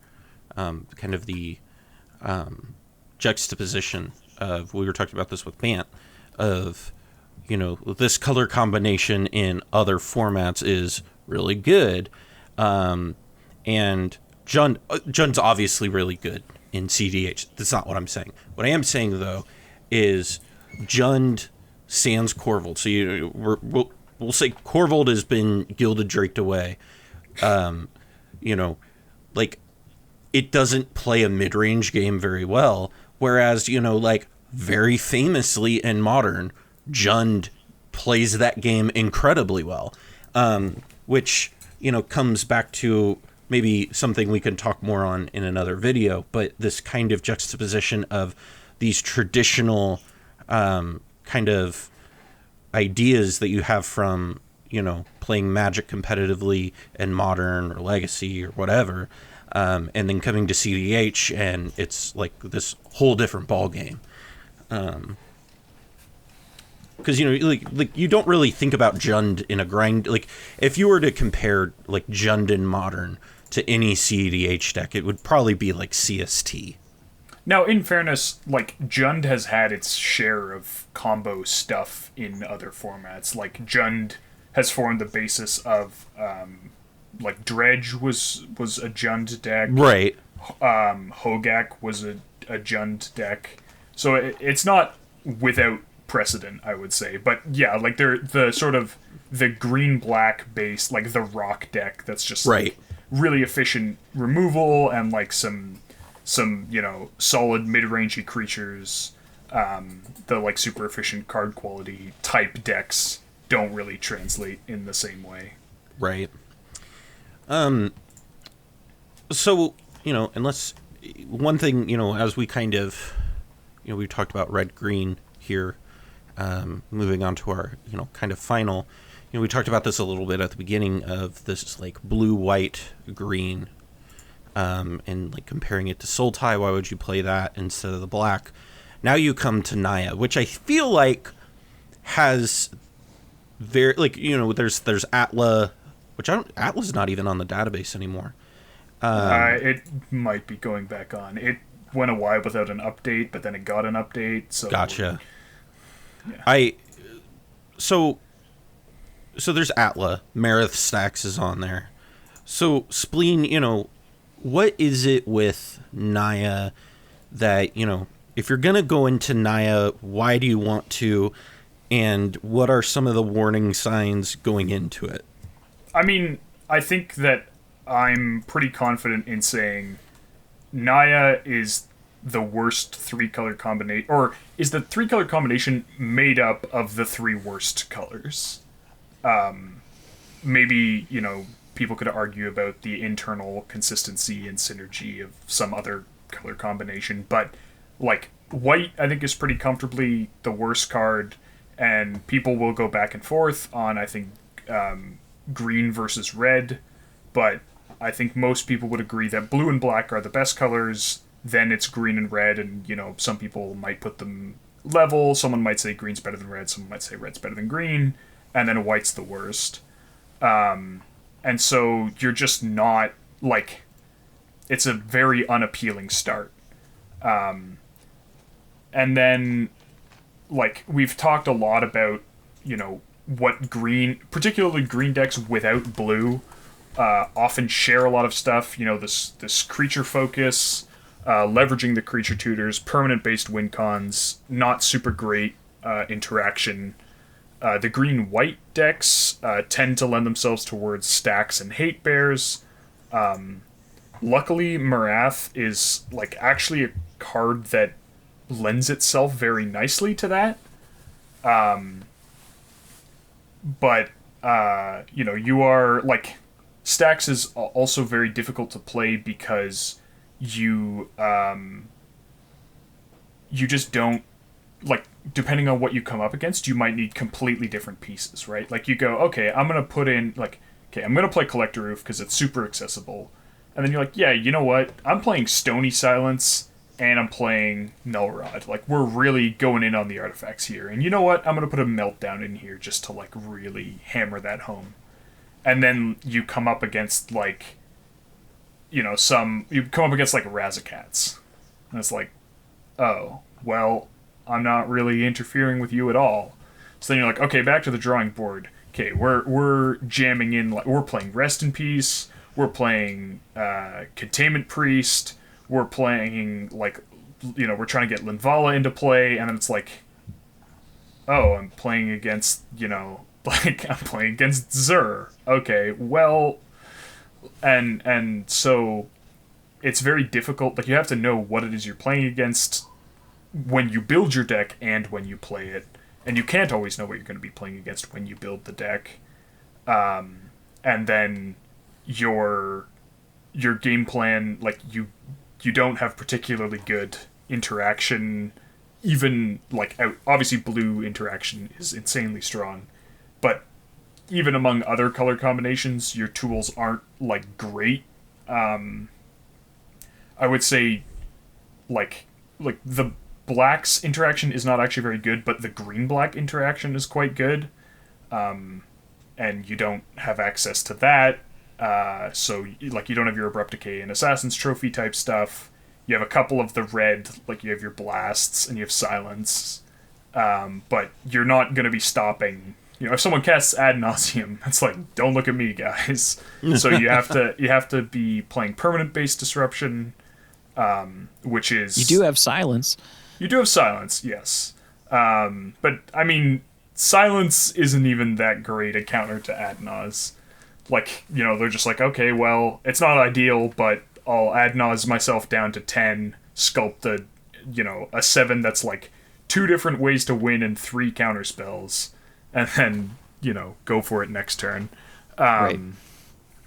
So yeah, like you're really playing to the board, and like Marath was always very nice because the big issue with playing to the board is that you can't, like, it's hard to answer creature spells. Like you can't play anti-creature stuff, right? Like if you're playing Wraths, then like you're gonna just be destroying you're in like a 30 creature deck. You're not playing Pyroclasm. And so Marath was really nice historically because he was creature hate in the command zone. Yeah, like when you're playing, you're like, okay, artifacts are shut down, and like there's a rule of law, and then you just look over and the person has like Priest of Titania tapping for 8 and a Thrasios, and you're like, this is a problem. Rip. Which Marath does actually solve, but now the meta's also moving away from that a little bit. Now I do think that the meta's moving in such a way that playing rule of laws and playing artifact hate is getting stronger.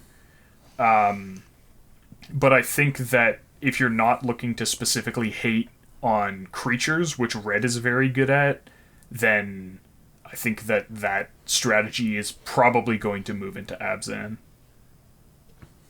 Where like the black tutors and also cards like Fiend Artisan, and then having the better removal with Abrupt Decay and an Assassin's Trophy, and slightly better win cons because you can play like a better reanimate strategy and not you're not relegated to playing either like Kiki combos or beats or like the Marath combos that really aren't very good. So I think that anti-artifact, anti-storm hate like decks, if the meta continues to move away from creatures, will probably move into Abzan. Let me ask this question. So if you're sitting down and you're trying to give a elevator pitch, as Cobble likes to kind of go with all the time, right? Don't. What'd you say? Don't. The elevator pitch is don't. So you have to get NAYA. Well, let me say this. You're trying to convince me to play Marith stacks over Metapod. But let's say you are. I need you to just I really play can't put along myself in bit. this position. Any of you, just play along. Okay. All right. You're trying to convince me that here is where Marith stacks is better than Metapod. And it doesn't mean overall, but in what situation would you want to be in that over this? And is there a reason overall to kind of be in NAYA versus just going to the Sans Blue? So I think that playing, if you're in a situation where being able to play Blood Moon is very good, then that would have been a good reason to do it. I think that Blood Moon lost a lot of ground when Dockside was printed because it's red, first of all, and then it just solves your color issues so efficiently. So, like, there was a time when I think it was possible that it was going to be Blood Moon's moment, but I think Dockside kind of made that less true.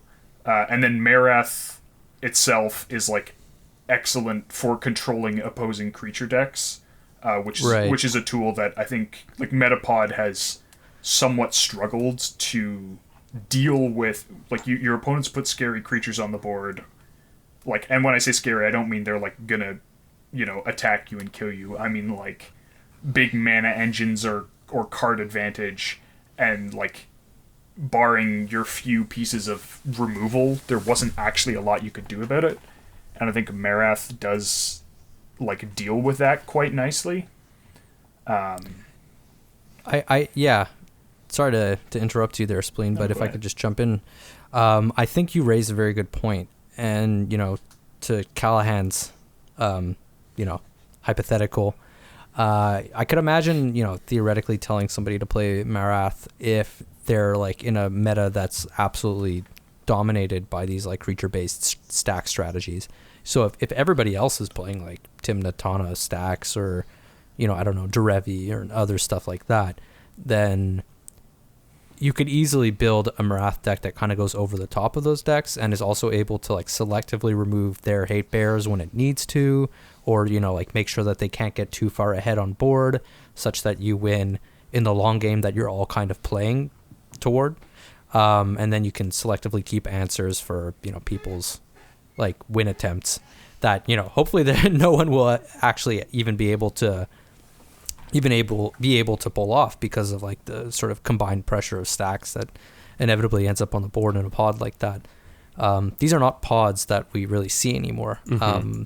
This is a meta that you could occasionally run into, I would say, 3-4 years ago, more on the 4 years ago and now, and possibly even before that, when the fastest decks in the format were their top speed and their sort of top power was certainly not where it is today, such that, playing a stacks deck, you kind of came in on more even ground right from the start, which meant that, you could conceivably imagine being in a pod where two people are playing stacks, because, these decks are a little bit better positioned, and as soon as there's two stacks decks in the pod, then like, all bets are off, right? Because even the fastest decks can sometimes fold to two stacks decks at the pod, in the pod. But that happens a lot less these days because you don't want to be the one person playing stacks against three super fast decks, and that happens sort of all too often that everybody else wants to be jamming these super proactive strategies. To what Morgan was talking about before, I think that we can kind of like accurately sum this up with a saying that is often bandied about in Magic, and particularly in 60 card contexts, where it's hard to have the wrong threat, but it's quite easy to have the wrong answer. So this applies in my mind very, very well to stacks, where you'll occasionally find yourself with a hate bear that stops one or two of your opponents and then ends up handing the game to somebody else, or some stacks piece that does the same.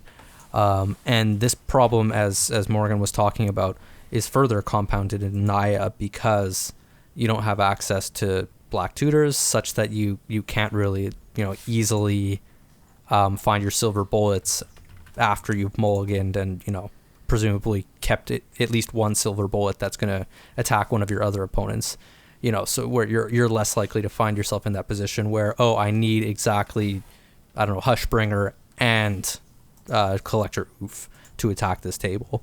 NAYA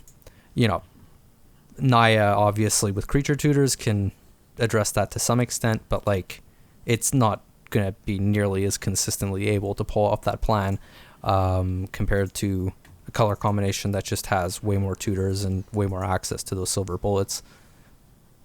Another piece there too is that when Marath stacks I think was at its best, and that this is kind of going to what Spleen said, was before the printing of Dockside Extortionist.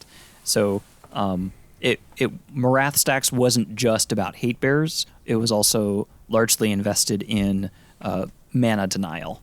So the ones that I remember were running things like Blood Moon effects, and they were running winter orb effects and things like living plane to animate lands, and then use Marath's ability to just shoot lands down as creatures, and then keep people from having access to land resources.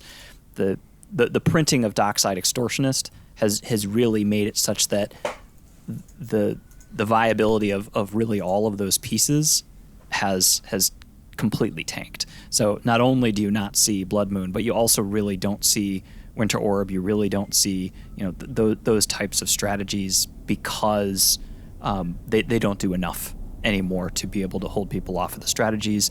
And because of the fact that Dockside Extortionist is such a huge part of the metagame, you can just basically count on that type of stacks not having any effect in most of the metagame. Right.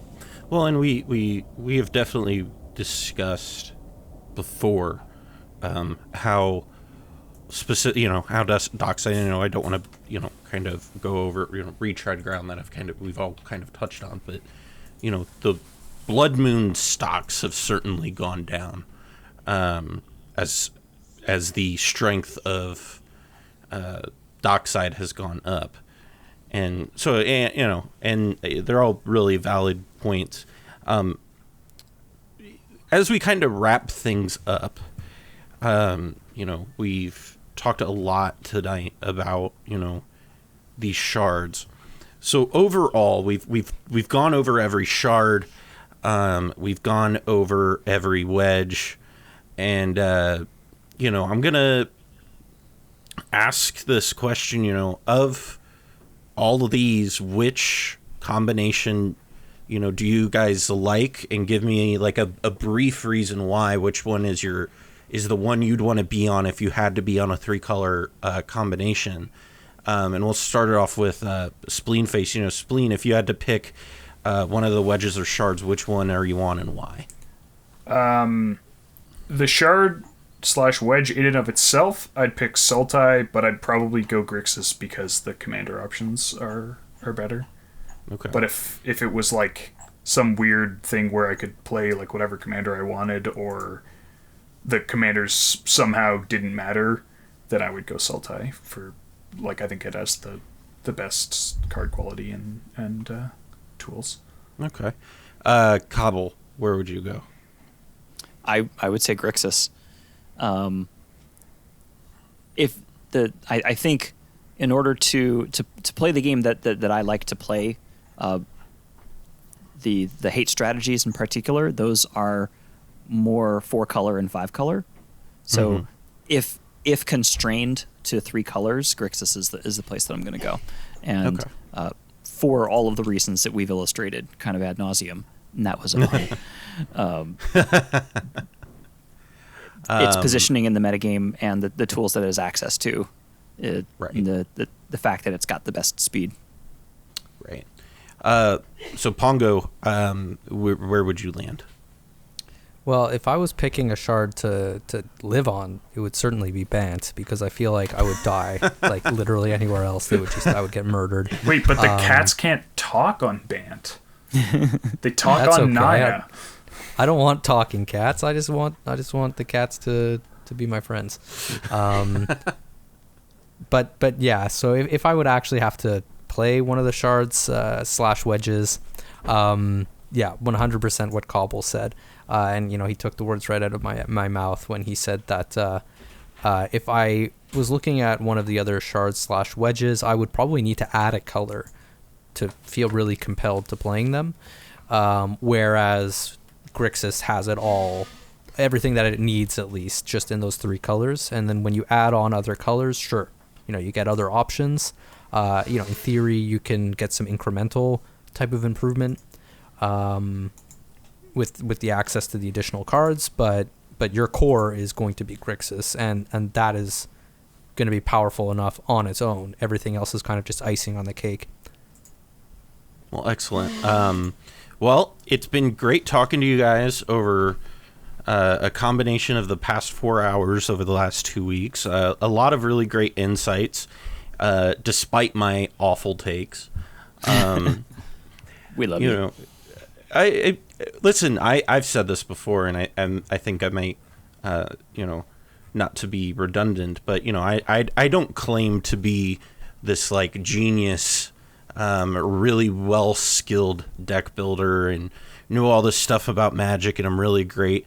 I'm really good at editing video and hosting. So I just, you know, kind of provide the platform for you guys, I feel like, a lot of times. But, you know, it's like I said, it's great having you on. I love your insights.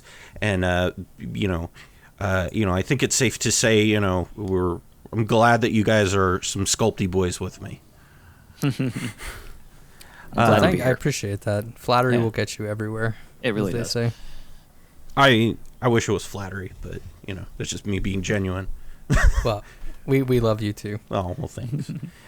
With that, just a couple of reminders, as Pongo said earlier, and I have been neglecting to mention throughout videos, throughout our month and a half long history. Make sure to like and subscribe. Really helps us out and keeps us going. But as well with that, make sure to check out the Patreon. I'm not sure if the Patreon's going to stay the way it is for very much longer. So stay tuned for what that really is going to look like in the future. But for the interim, if you are watching and listening to this in the December times, here in 2020, for the time being, for $2 a month, you can get access to our Discord server where you can come talk to me, Cobble, Pongo, maybe Spleenface if he decides to come and, you know, talk once in a while. I have to come down from my ivory tower and come slum with the rest of us. You know, and there's other cool people in there too who are either guests or going to be guests. So plenty of reason to come in there, and we really appreciate it, as well as the Patreon does help us out a lot. So we would greatly appreciate that. With that being said, thank you guys for tuning in, and thank you all for joining us this week. We will be back here again next week, and same time, Sade Bad channel. So with that, I'm Callahan, and we'll see you next week.